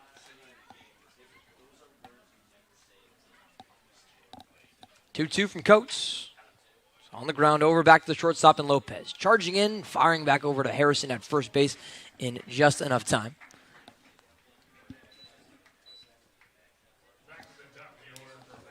Yeah, Lopez just so solid at that shortstop position. It was starting to be a concern. There were not a whole lot of, natural first position shortstops on this Falmouth roster coming into the year, but a lot of guys who could play shortstop, but Adrian Lopez being that guy who is so solid there. Osterhaus could play short as well. Chris Newstrom. After that first out, it's first pitch swinging for the leadoff man in Bristol Carter, and he hits it right towards Micah New in center field. He just has to take a few steps to his left. So after the 4th putout of the day for Adrian Lopez at short, it's Micah New who catches his first lineup in this game. Now 2 gone in the top of the 6th. That was not the case for Falmouth last year to finish that conversation on shortstops. It was the late Jeff Trundy in his 26th year who had a lot of shortstop talent to move around. You have Gavin Keelan, Jackson Willits at that position. A lot of guys got moved to second, or you'd have more of a contact batter as your designated hitter. Well, now that we're less than a month away from the MLB draft, you're starting to look at a lot of mock drafts and those sorts of things. How about Jackson Willits' brother, Eli Willits, projected to go 5th. Talked about that as well after Willits' long career with Falmouth last summer. Older brother Jackson, that is, now with the Hyannis Harbor Hawks. I guess Eli is going to bypass college and go play some MLB baseball. If not, he'd join older brother Jackson and dad Reggie Willits, who's the associate head coach there in Norman with the Sooners. It's an Oklahoma family through and through. Willits was a fan favorite for the Commodores last season. Here's TJ Coates on the 2-1. Springy grounds it over to Osterhaus. 3 up, 3 down for TJ Coates in the top of the 6th. Harwich Mariner batters have been quieted now for the 6th consecutive inning. It's 2-0 Falmouth entering the bottom of the 6th from Gov Fuller Field on Cape League TV. Are you looking for that perfect pregame meal? Supreme Pizza has you covered. Its extensive menu has everything from pies and calzones to salads and subs. And with its online ordering system, delicious food is just 1 click away. It's an honor to support the Cape Cod Baseball League. Supreme Pizza is open every day of the week. Order online or stop by their store located at 147 T-Ticket Highway and try a slice today. Here at the Mass State Lottery, we know there's no bigger win than the $1 billion we provide each year to support all 351 cities and towns in Massachusetts. Now that's how we all win. The Mass State Lottery. Welcome to the state of winning. On behalf of the Cape Cod Baseball League, we would like to thank the following league partners for their continued support: 99 Restaurants, Badger Sports, the Baldwin Group, Bluebird Dennisport, Bridgewater State University, Cape Destinations. And of course, thank you to Major League Baseball for over 50 years of support. Hi, I'm Landon Moran, first baseman outfielder from Stetson University, and you're watching Commodore Baseball on Cape League TV.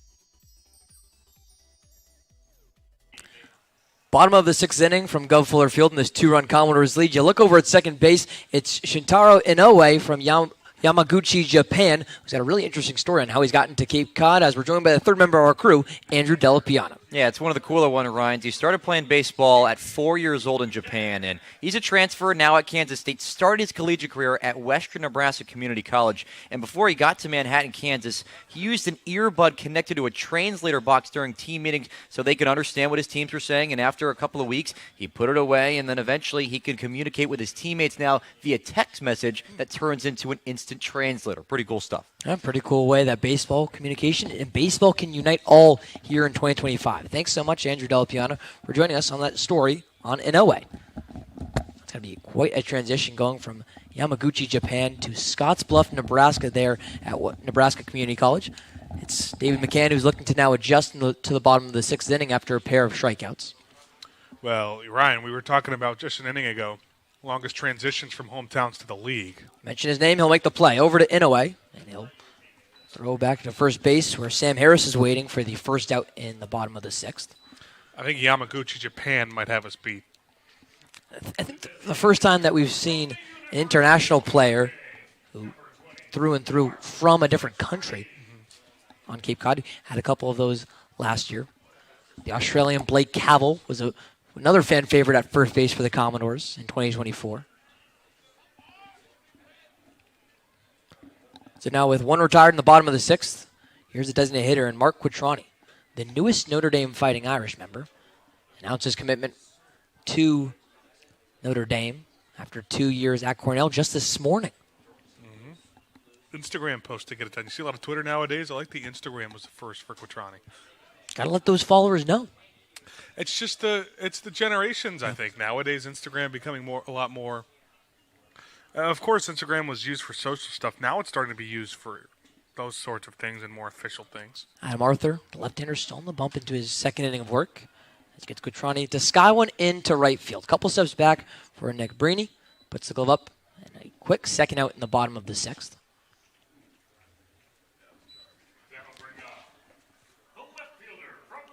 You look at the lineup card today for Falmouth. Pretty consistent with what you'd expect from this Commodores roster. 4 of the 9 Commodores scheduled to hit today are either committed to a new school for the spring of 2026 or in the transfer portal with Mike Anu. Well, this is just the way college baseball is going. But it was interesting you talked about pretty, similar starting lineup to what we've seen. I almost feel like the vibe I got when we talked to Saltalamacchia before the year was that it was going to be more different than this, but there are just a lot of guys that are making it hard to take out of the lineup, like someone like Mike Anu or Antonio Morales, 2 guys that come to mind who have been in what feels like every starting lineup the last week. Chris Newstrom's doing the same. Tennessee Volunteer puts one into left center field. It will drop into no man's land for a base hit. Bounces off the center fielder and Carter, but Newstrom is on first base for his first hit in this game. Hit number 9 for the Commodores keeps the bottom of the 6th inning alive. Newstrom, one of those guys who kind of talked about it, kind of that 50-50, or at least 2/3, maybe it feels like starts for him. But do things like that. He's having a pretty nice day, reached twice. 7th game started of a potential 11 on the Cape League season for Newstrom. He's still a Tennessee Volunteer. Justin Osterhaus is no longer a member of Purdue Fort Wayne, a program that doesn't exist anymore. Throw over to Newstrom, but it's now Osterhaus who's scheduled to play for head coach Rob Bond and the Alabama Crimson Tide in the spring of 2026, making the jump into the SEC.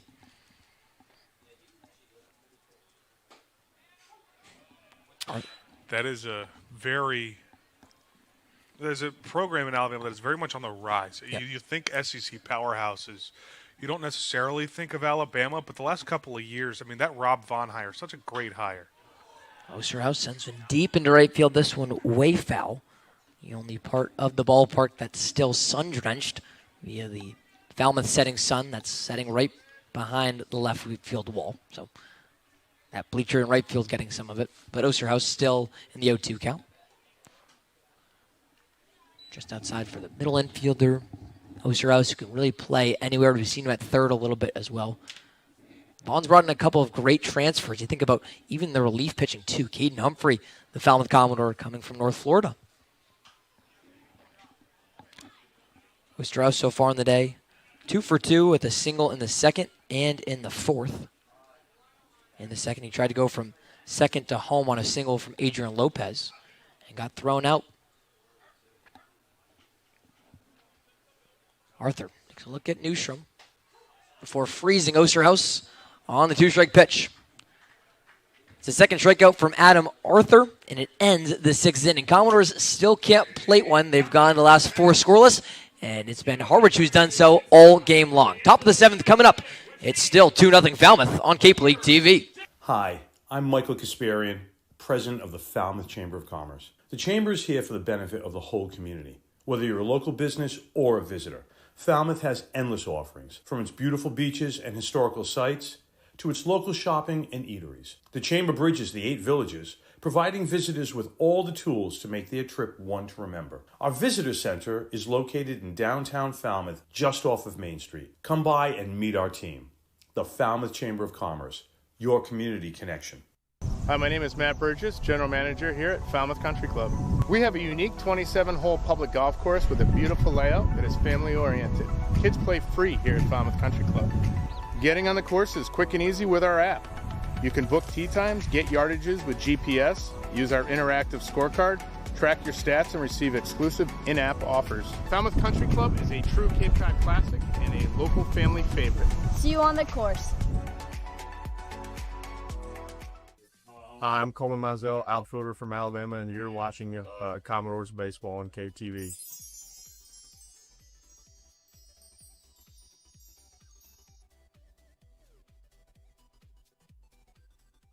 Top of the 7th, where it's been now 4 consecutive innings where neither team has scored in this 2-0 Falmouth lead. We're still having fun on a Redshirt Friday from Gov Fuller Field. How about a little bit of Macarena after the homer dance party?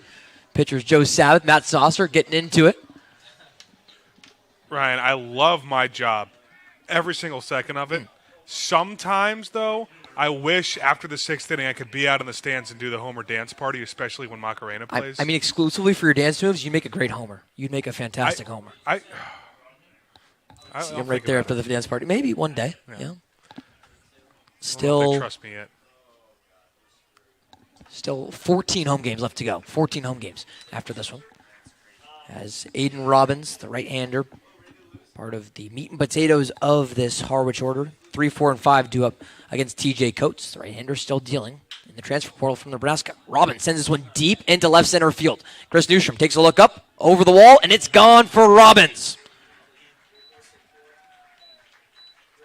In just his 2nd game on Cape Cod, Aiden Robbins leaves the park for the first time as a Harwich Mariner. The solo shot cuts Falmouth's lead in half. It's 2-1 Commodores after the 368-foot homer to lead off the 7th inning for Aiden Robbins. Yeah, there's a reason Harwich manager Steve Angler, when he gets somebody like Aiden Robbins late into the year, it's rare to see someone come in and immediately bat third like he did, even in his 2nd game of the summer. But, I mean, you're starting to see why. 2 for 3 on the day now after that single and solo shot. He is going to be a treat for Mariner fans. And this game feels like it was a decent lead just because of how low scoring it's been, but this is a 1-run game now. Brings up Maddox Maloney, the Oregon shortstop.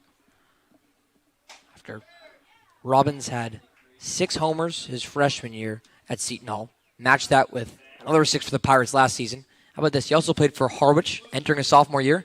He had 1 homer, and now he does it again as his 2nd homer in as many summers for the Mariners.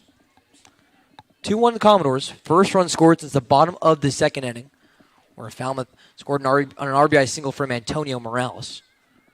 So that breaks a streak of 4 scoreless innings between what we thought would be a pitcher's affair in this matchup against Harwich and Falmouth. And I would, for the most part, say that it has. It's just, That's happened, too. Yeah. A lot of strikeouts for either team. TJ Coates racks up another. That's his 3rd strikeout on the day. Good recovery after allowing the solo homer in the top of the 7th inning. First out via the strikeout, and it's now 7 strikeouts for Harwich batters. And 10 for the Falmouth batters so far today. Yeah, and this is, again, it feels like Falmouth has just had so much momentum today, but even a little momentum shift like that with 1 run when it's this low scoring of a game, it's just the confidence that can start to give you, because sometimes in shutouts what happens is you're 5 or 6 innings in and you just don't feel like you can hit anything with a tennis racket off of these guys. Called strike 3, 2nd consecutive punch out for TJ Coates. It's Maddox Malone. It's Matt Conti who goes down via the strikeout after Maddox Maloney does the same. This time it's a backwards K for strikeout number 4 with TJ Coates. Coates has been spectacular, despite that 1 home run. Just so good at placement, pitch placement, painting corners. That's all he does. Here's D. Kennedy. the first batter faced by the right-hander in TJ Coates.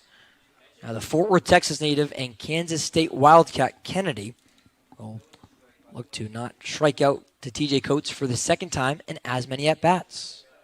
It's something that Coates does so well, too, is he changes up his timing and his windup. I mean, it feels so Spencer Strider-esque. Seeing Coates change up the pitches as well as part of his 4-pitch mix. The 0-2. Cracked that over the third baseman Schmidt. Can't dive towards his left to keep this one in the infield. So with 2 strikes and 2 outs in the top of the 7th, it's D. Kennedy who keeps this inning alive with his first hit of the game. Still 2 outs, though, to upcome for the Virginia first baseman Sam Harris.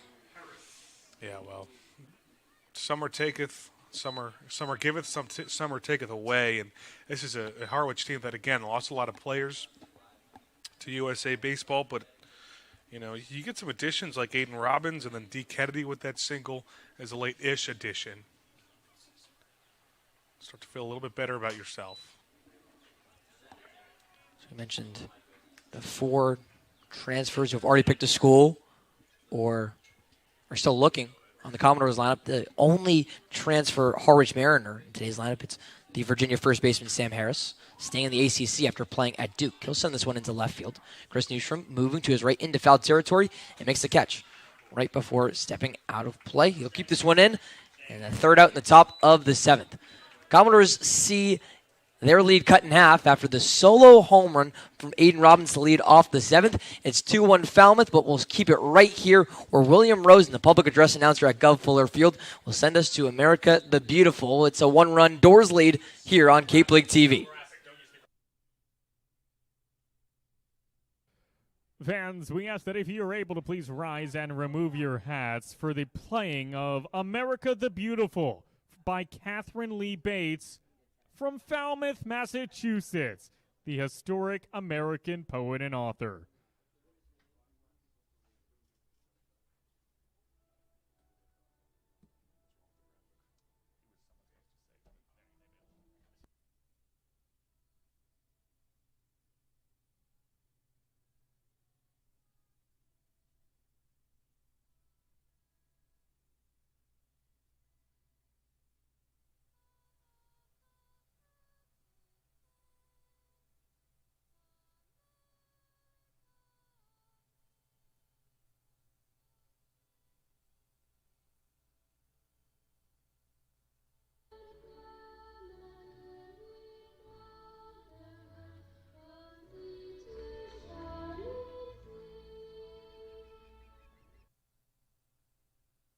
Thank you.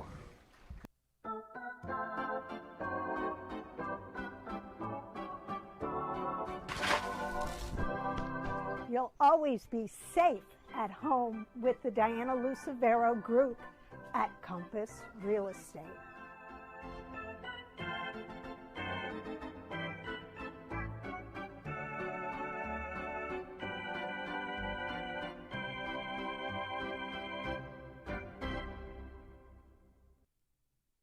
Introducing Open Cape, the local nonprofit internet service provider in this region. Open Cape's fast and reliable network is 100% fiber optic, providing affordable internet connectivity. To learn more, visit opencape.org and always speak with a live Open Cape representative. Open Cape, providing choice and competition for your home or business and the official internet provider of your Falmouth Commodores. We are Open Cape.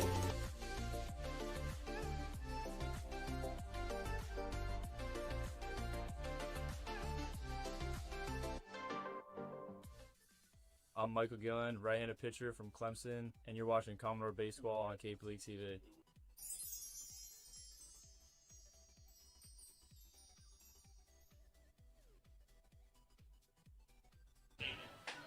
Take a look right there at one of the Commodores' best pitchers this season, Caden Eschman. He's a good candidate to be part of next month's Cape League Baseball All-Star Game, where the Cape League All-Stars will shine once again on July 19th at Red Wilson Field in Yarmouth for the 2025 Cape Cod Baseball League All-Star Game.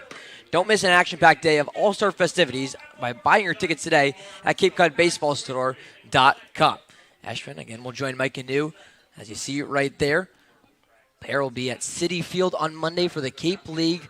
Not all-stars, but some of the best players on the Cape so far this summer against the MLB Draft League in a first-of-its-kind exhibition game. Commodores still up 2-1 entering the bottom of the 7th, where it was Harwich just plating its first run of the game. The top of this inning on a solo home run, again, from the left fielder and Aiden Robbins. This Harwich team will now bring out a new pitcher. It's the Westwood, Massachusetts native and E.J. Nevels. Yeah, Nevels, someone that gave him a little bit longer length in his first appearance out of relief, but still just the one appearance for him so far. And, you know, next man up mentality. Did go 3 innings of relief. It was so efficient, though, that 3 innings, just 26 pitches. That's where I don't know normal efficiency if I'd expect to see that from him again. But he was great. Didn't give up a run of those 3 innings. Faces the top of the Commodores lineup. Starts with the Maryland right fielder and Antonio Morales. So far today, 1 for 2 at the Commodores' most recent RBI on a single in the second inning.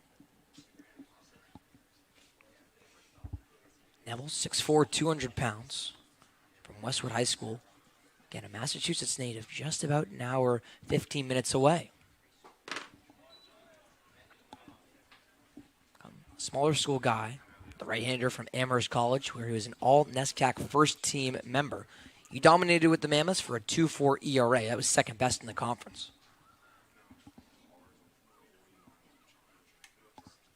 Now as the Terp Morales into 2-2 count. That one runs upstairs. Leadoff man. Sees a full count to begin the bottom of the 7th. Yeah, not a whole lot of non-Division I guys here on the Cape, but the ones that are here obviously had great seasons. Neville's no exception to that. He was outstanding for Amherst last year. Pitch at the shoelaces of Morales in the left-handed box. Morales walked for the first time today, and it's a leadoff man aboard in the 7th. Used mostly as a starter for Amherst. Only had 1 appearance where he gave up more than 2 runs. And went 6 innings 4 times, so he's somebody who pitched deep into games. It's the right-hander who comes up. In the second batter, he faces Adrian Lopez. Neville's into the game, meaning that the line is done on Kansas State southpaw Adam Arthur. He'll be playing in that exhibition game against the MLB Draft League at Citi Field on Monday for good reason. Here against the Commodores, he goes 2 innings, allows just 2 hits, no runs, walked 1, and struck out a pair. Lopez watches a first pitch ball. USC shortstop, 2 for 3 so far in the day. His first multi-hit game on Cape Cod. Just hits 3 and 4 so far on Lopez's season. Singles in the first and second and struck out in the 5th. Arthur's first strikeout victim. Morales goes. It's a strike to Lopez. Throw down from Conti. Will bounce in to the second baseman in Inoue. But it's late anyways. It's a stolen base for Antonio Morales. Yeah, those are the little things I've loved about the Commodores through 10 and now 11 games so far. We talked about the defense being so solid and kind of goes unnoticed. Base running's been awesome, too. A lot of stolen bases for Falmouth. Can't think of too many times they've been caught stealing either. Those are just little things that can help you win, especially in a 2-1 game like this. Move a runner into scoring position. Second stolen base on the day for Falmouth. Pitch way outside for Lopez. You can tell Neville's obviously just the 1 walk so far in his first plate appearance. It feels like he's so much more out of control just because of how far his pitches are off the plate. But in his first 3 innings, he didn't walk any batter, and he struck out 3. Team high 5th stolen base as well in the year for Morales. He only had 2 for Wake Forest this past season. Lopez swings at the 2-1 fastball, goes into foul territory. First baseman Sam Harris will catch it right in front of the Commodores' dugout for the first out in the bottom of the 7th. That'll bring up the center fielder, number 3, Micah New. We talked about the pair of singles that Adrian Lopez has today. How about the Mechanicsburg, Pennsylvania native in Micah New? He's got a pair of hits too. Both have been doubles. Still the only 2 extra base hits that Falmouth has in this game on the 9 hits so far in this game for the Commodores. Look over at second from Nevels. Turns his head and fires. New. This guy's the first pitch he sees into shallow right field. Morales was head back towards second. There's no shot that he'll be testing the arm of Nico Brini in right field. Too shallow for New to advance Morales. It's a 1 pitch fly out to right. The second out in the 7th. Yeah, nice job by Neville settling in. Again, when you are that away from the zone and you miss the zone by that much, sometimes it's not just feeling of watching the game where you feel like he's out of control. That can be tough as a pitcher, but styled it back in the last couple of batters. There's like a lot of these pitchers coming into the game for both teams, getting quick outs efficiently off their first batters faced. Even with that leadoff walk for Neville's, there's the pop out in foul territory, then the fly out to right. 2 outs and a walk on just 11 pitches for Neville's. Sends up the righty Bear Harrison. He's 0 for 3 so far today. Strikeouts in his first 2 at-bats. Harrison looks to keep the bottom of the 7th inning alive. This 2-1 Commodores lead. It's 2-0 Falmouth after 2. Innings 3 through 6 sees 0 runs scored.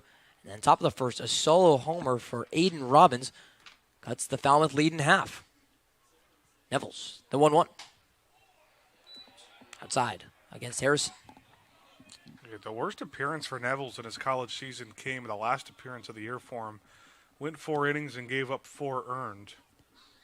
We talk about the 4 earned being the only time he gave up more than 3 this year.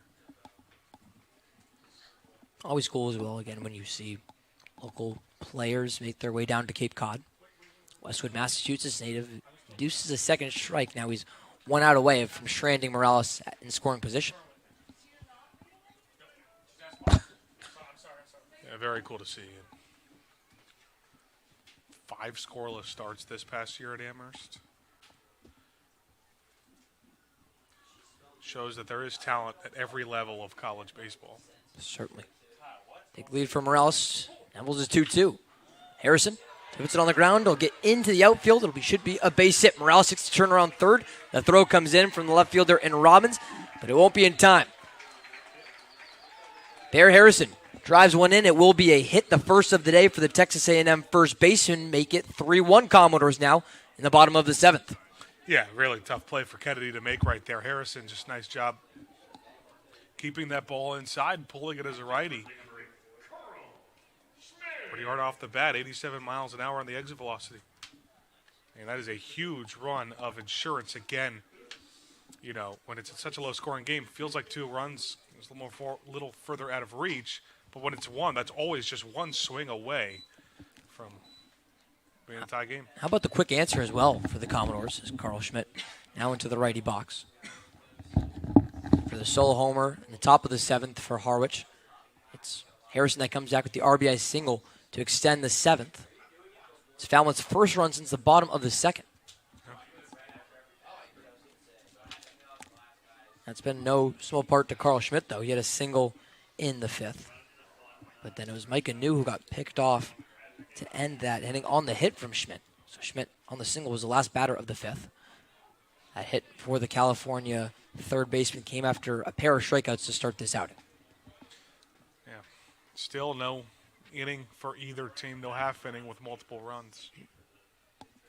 Schmidt, the rising redshirt sophomore from Petaluma, California. Spent his first year at Cal this past spring after being a redshirt at Texas A&M, where he didn't overlap with Bear Harrison. So guys who both have experience in College Station, but not at the same time. Now he looks to drive Harrison in and extend this 2-run Commodores lead. Do so by sending this one into left center field. Carter gets a run on it, puts the glove up on the move, and brings down out number 3. Bear Harrison plates one more for Falmouth on an RBI single, but a batter later, Carl Schmidt can't move him anywhere off of first. 3-1 Commodores now entering the 8th inning. The Mariners have 6 more outs to play with to cut into this 2-run Commodores lead. We'll find out if they can do right after this on Cape League TV. Are you looking for that perfect pregame meal? Supreme Pizza has you covered. Its extensive menu has everything from pies and calzones to salads and subs. And with its online ordering system, delicious food is just 1 click away. It's an honor to support the Cape Cod Baseball League. Supreme Pizza is open every day of the week. Order online or stop by their store located at 147 T-Ticket Highway and try a slice today. Hi, I'm Michael Kasparian, president of the Falmouth Chamber of Commerce. The Chamber is here for the benefit of the whole community. Whether you're a local business or a visitor, Falmouth has endless offerings, from its beautiful beaches and historical sites to its local shopping and eateries. The Chamber bridges the 8 villages, providing visitors with all the tools to make their trip one to remember. Our visitor center is located in downtown Falmouth, just off of Main Street. Come by and meet our team. The Falmouth Chamber of Commerce, your community connection. I'm Trevor Baumler, right-handed pitcher from TCU, and you're watching Commodores Baseball on Cape League TV.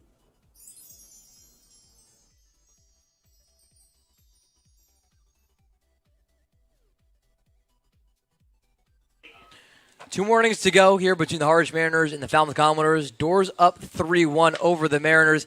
Let's take a look outside Gov Fuller Field. It's part of the other 4 games going on today. A lot of storylines to look at, Ben. When you look around the Cape Cod Baseball League, we mentioned that Draft League versus Cape League game in Queens. You got a red-hot Yarmouth Denters team. And how about the 2024 batting champion and Jared Advincula? He's going to stay in the ACC, join Kent Schmidt, the Commodore, at Georgia Tech. Yeah, it's a Georgia Tech team that's going to have a stacked infield, but staying on the Cape. I think we kind of saw it starting to develop when we got to see the Red Sox play back on Sunday. As it was kind of the beginning of that hot stretch. They just cannot lose. Both losses coming earlier in the year for them. And started to look like Brewster was that team to beat first 6 or so games. YD's now looking like that. It's a YD team that beat this Falmouth team at Gov Fuller Field on Sunday, and then this Harwich Mariners team fell victim to the YD Red Sox before the league-wide off day on Wednesday. Here's Shintaro Inoue. He has not had an official at-bat. 2 walks so far and 2 plate appearances for the Kansas State second baseman, who had a really good story from Andrew Della Piana a couple of innings ago. Again, Inoue originally from Yamaguchi, Japan. Goes from Yamaguchi, Japan to Scottsbluff, Nebraska, begins his collegiate career at Western Nebraska Community College. Then makes a transfer to Kansas State, where he hit .279 this past season across 58 games. Yeah, I think it was a little slower for him to settle in the beginning of the season at Kansas State, but once he did settle in, he had some good games against Big 12 opponents at Kansas State. This is a game that's seen a lot of Kansas State players. Adam Arthur on the mound, Inoue at the plate. I don't know if TJ Coates has been to Scottsbluff before, but he's certainly been to Lincoln.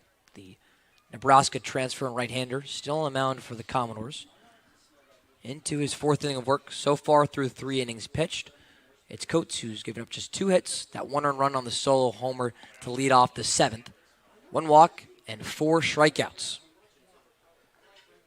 Coates making his 3rd appearance on Cape Cod. First 2 were starts for the Commodores, and now a 5th strikeout for TJ Coates. Gets Inoue to swing upstairs for the loud first out in the top of the 8th. Yeah, TJ Coates is using all parts of the zone, too. This time goes upstairs to get Inoue to chase. He's lived down in the zone to a lot of different guys. Take a look at how we've gotten here so far. How about 10 hits for the Commodores? An RBI for Harrison and New as well. Harrison, New, and Morales all have batted 1 in for the Commodores.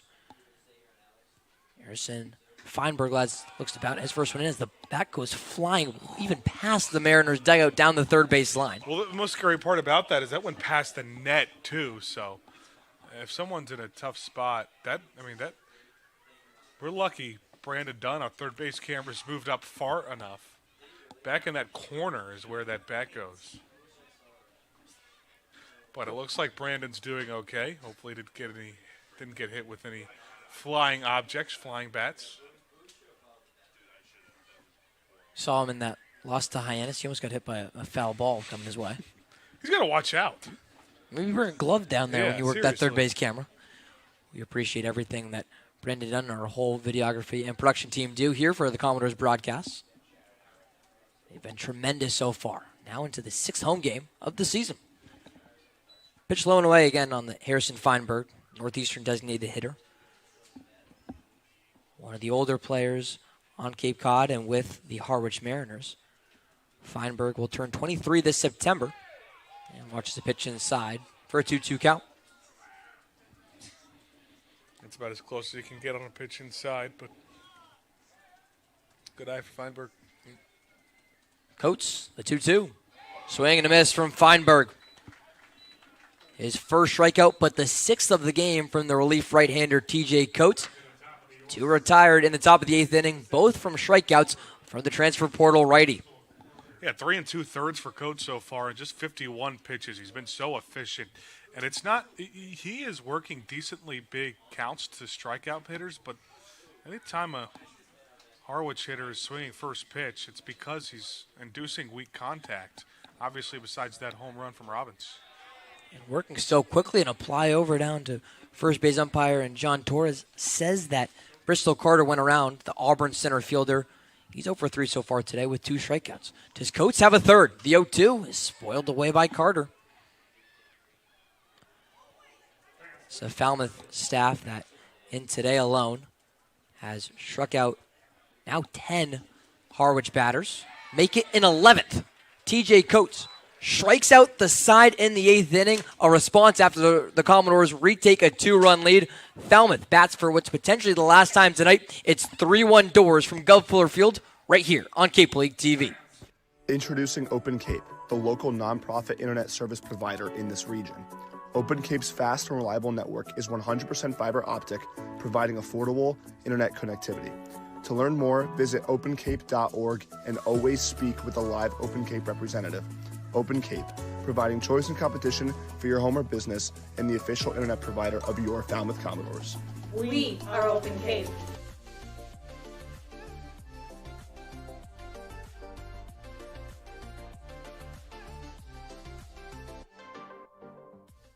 Hi, my name is Matt Burgess, General Manager here at Falmouth Country Club.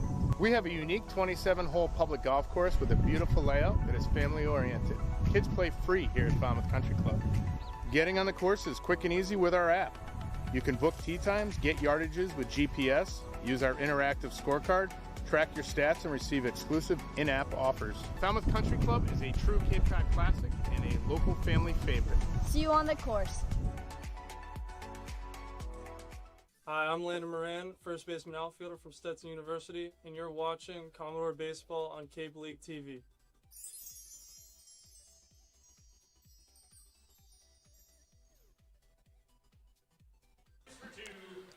Well, it's not every day you get to meet a 2013 Red Sox World Series champion, but that's exactly what you can do in just under 2 weeks' time when the Commodores invite you to join them on Thursday, July 10th to meet the coaches. Get to know first-year field manager Jared Saltzlamakia and the rest of the Doors' coaching staff at this can't-miss event.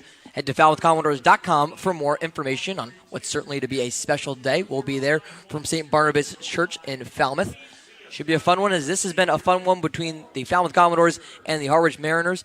The hosting Doors looking to improve on a 1-4 home record to start 2025. They're up 3-1 over the 2024 defending champion, Harwich Mariners, entering the bottom of the 8th. There's some assistants very cool to meet, too, on this Falmouth staff. Todd Carroll, you've seen him a couple times as the pitching coach, one of them. Knows baseball like the back of his hand. Quinn Schomburg as well. You've seen him at first base. Jack O'Reilly, Bo McMillan have done a great job in the first year. Here's Virginia Tech catcher David McCann from the 6th spot to begin the bottom of the 8th. McCann so far today, 0 for 3, a pair of strikeouts in his first 2 at-bats. Grounded out to second base, most recently in the 6th.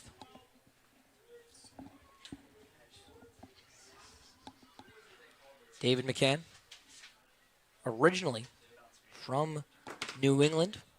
He sends this one high into right field. Eastern Connecticut native will fly out right to the right fielder in Nico Brini. One of 3 Commodores catchers in the lineup today. The 12-year Major League catcher Jared Saltzlamakia and first-year Commodores field manager now finds a way to get all 3 of his talented catchers into the lineup. It's McCann catching, Bear Harrison playing first base, and now you get a look at Mark Quattrani, the 3rd catcher in that room. He's a designated hitter, and he'll be due up next after McCann here. Yeah, that's always going to be a tough thing to do. You'd love to get those 3 in, but Kent Schmidt's swinging a pretty hot bat, too, and it's tough to take him out of that first base position. Schmidt had the big 2 RBI single on Wednesday at Bourne as part of the 5-3 Commodores win. A win that snapped a 3-game losing streak. Quattrani scored in that game. Hasn't so far in this one where he's 0 for 3.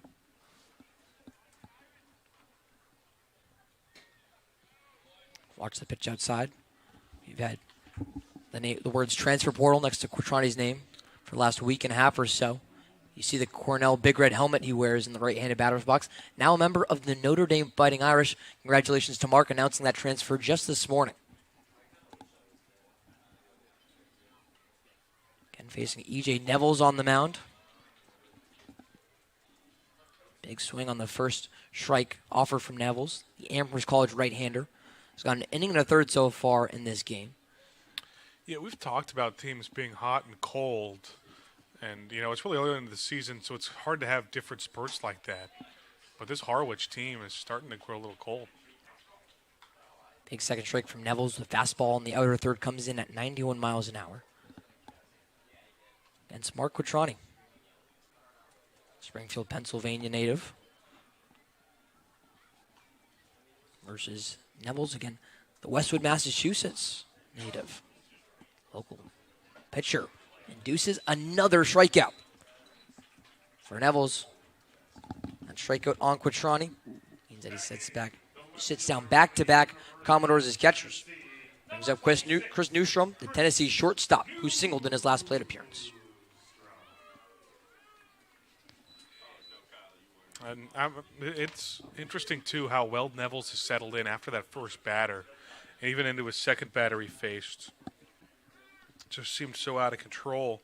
Walked the first batter he faced to Morales, but then once he got Lopez to pop up, it was like everything's okay, and he turned into this potential all-star pitcher, it looks like. So here's Chris Newstrom. He had a single in the sixth. One of 10 hits the Commodores have for 3 runs. Harwich is countered with 1 run on 4 hits. 2-run Falmouth lead. And this is stat 2, as you just see the strikeout from Mark Quattroni. It's now 11 strikeouts swinging for Falmouth and a matching 11 for Harwich. 22 combined strikeouts. That's not been unique, though, this season for Falmouth. No. It's kind of both sides, too. I mean, they've obviously done great with the pitching staff, striking out batters, but they've had a decent amount of strikeouts at the plate, and they know that. Go back to the 33 combined strikeouts that Falmouth had on opening day at Chatham in that 1-0 win. That's the most combined strikeouts in a Cape League game since the stat was tracked a decade and a half ago. 2010 that dates back to. Here's a 2-1. Newstrom off the end of the bat into right field. Should be an easy play, and it is for Nico Brini.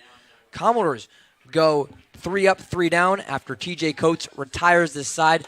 In the bottom of the 8th, now it's Coates. He's looking for the save right now. He'll do so and see if he can have similar success. 3-1 Falmouth entering the top of the 9th on Cape League TV.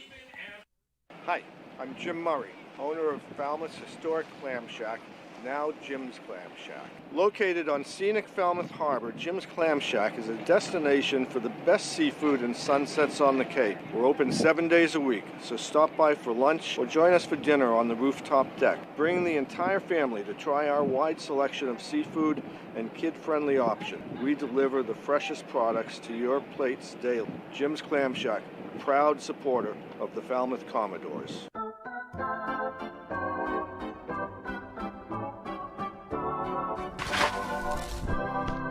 You'll always be safe at home with the Diana Lucevero Group at Compass Real Estate.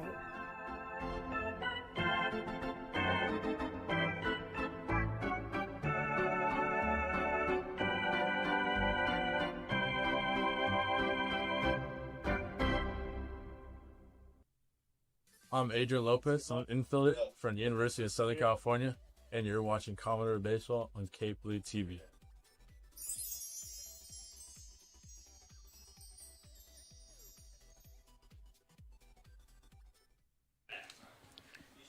Top of the 9th inning.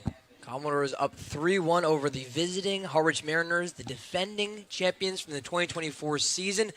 A Mariners team that beat Falmouth 6-0 here in the second home game of the season for Falmouth. That was the worst loss of the season for the Commodores, but now Falmouth has a chance to get within 1 game of 500 if it can just beat TJ Coates into his 5th inning of work. He's tasked with sitting down 2, 3, and 4 in this Harwich Mariners lineup. It starts with Nico Brini, the Wofford right fielder. Big half inning here for Harwich. You don't often see guys, especially on pitch count limits, go into their 5th inning of relief, but with how hot he was in that 8th inning, striking out the side and working out of a mini jam in the 7th. Feels like it'd be a disservice to take him out. Coach, so far, you mentioned the 4 innings he's gone. He's matched 4 innings that Texas starter Grayson Saunier gave the Commodores in this game. So far for Coach, 4 innings, 2 hits, just that 1 earned run on the solo homer for Aiden Robbins, who's due up in this inning. He's on the leadoff. He's on the on-deck circle after Brainy. 1 walk issued from Coates and 7 strikeouts. Here against Brainy. Wofford right fielder. Up in the count, 2 out.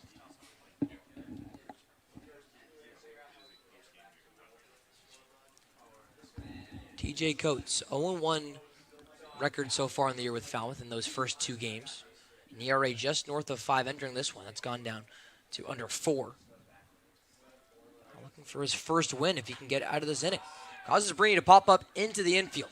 Shortstop Adrian Lopez will take a few steps in from the dirt. Pulls down the first out in the top of the 9th. You start to look, a lot of guys just are different looks, as a starter versus out of the bullpen. And TJ Coates, there are a lot of pitchers who just do better out of the bullpen.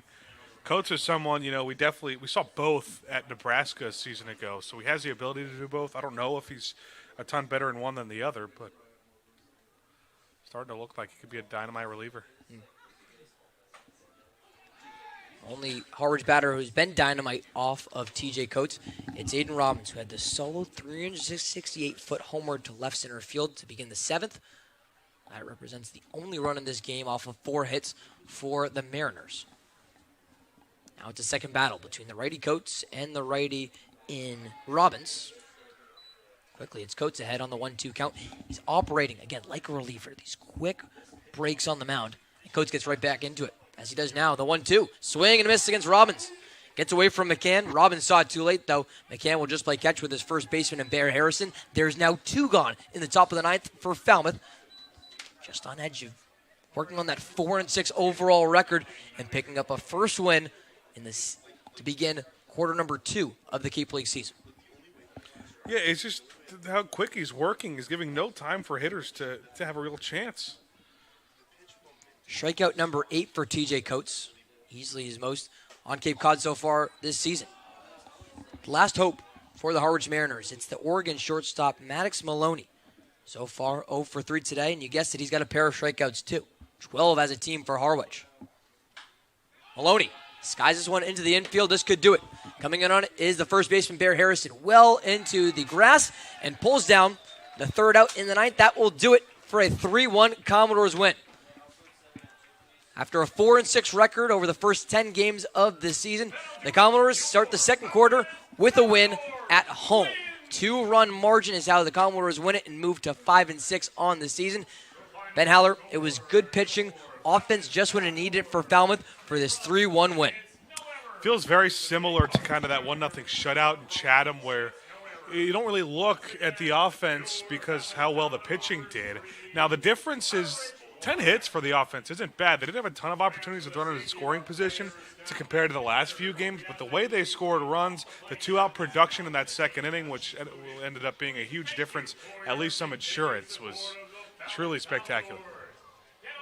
Big high fives from first-year field manager Jared Saltlamaki. He's bringing the good vibes to what is now a 5-6 Commodores team. Falmouth wins this one 3-1. The Doors score 3 runs on 10 hits as the Harwich Mariners drop to 5-1 on the campaign, scoring just 1 run on 4 hits. This game finishes at 8:17 p.m. That means it's only a 2-hour, 20-minute contest between the Doors and the Mariners. A good win for Falmouth.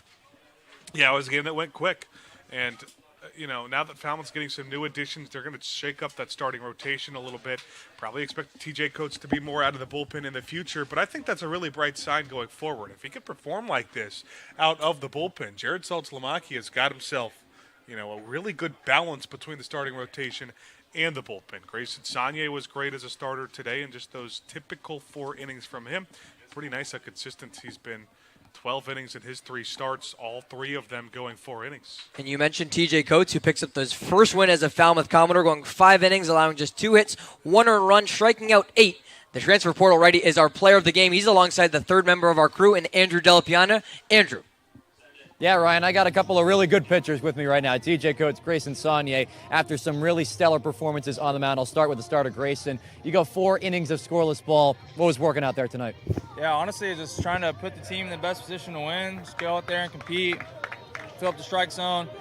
3rd inning got a little shaky. Just had to, take a deep breath and compete and let the guys work behind me. Adrian made a couple really good plays out there, and, it just helps when your offense gets on the board early, and so I had a lot of fun out there.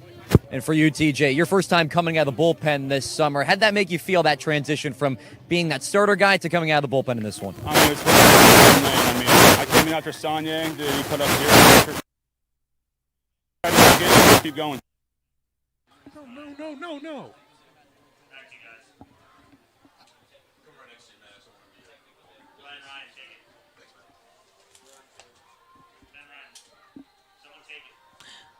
Thanks so much, Andrew. Appreciate you talking with the starter and Grayson Saunier and TJ Coates. 2 stars in this one on the mound for Falmouth to move to 5-6 on the season. Big win for Falmouth back at home before the Doors head over to Hyannis tomorrow for another battle with the Harbor Hawks. This was a great win, including those 10 hits really stuck out as well, alongside the pitching from both Saunier and Coates. First-year field manager Jared Saltamacchia only has to use 2 arms in this win. Yeah, see, it's a long season, and there's going to be so many moments like this where beginning of the year you start to feel like you're off to a slow start because of a small stretch, and then you start to win some games because of another long stretch, two-game winning streak now for Falmouth.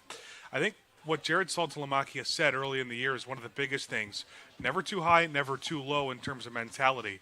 You saw that these guys not getting too down after, getting off to that 3-6 start. Now, if they start winning a few games in a row, still that steady presence as they got a lot of baseball left to be played. At least 29 more games to go, as Saltamacchia brings up the good point. It's a long Cape Cod League season that will start tomorrow at Hyannis from McKeon Park. The Doors will take on the Hyannis Harbor Hawks at 6 p.m. You can catch us on Opening the Door, a 5:50 start. But that'll do it as part of this 3-1 Commodores win over the Harwich Mariners. For our director, Kyle Klima, our producer, Dan Papillo, my partners in Andrew Del Piano, the 3rd member of our team, and right near with my booth with my good friend Ben Haller, I'm Ryan Martin saying so long for a 3-1 Falmouth.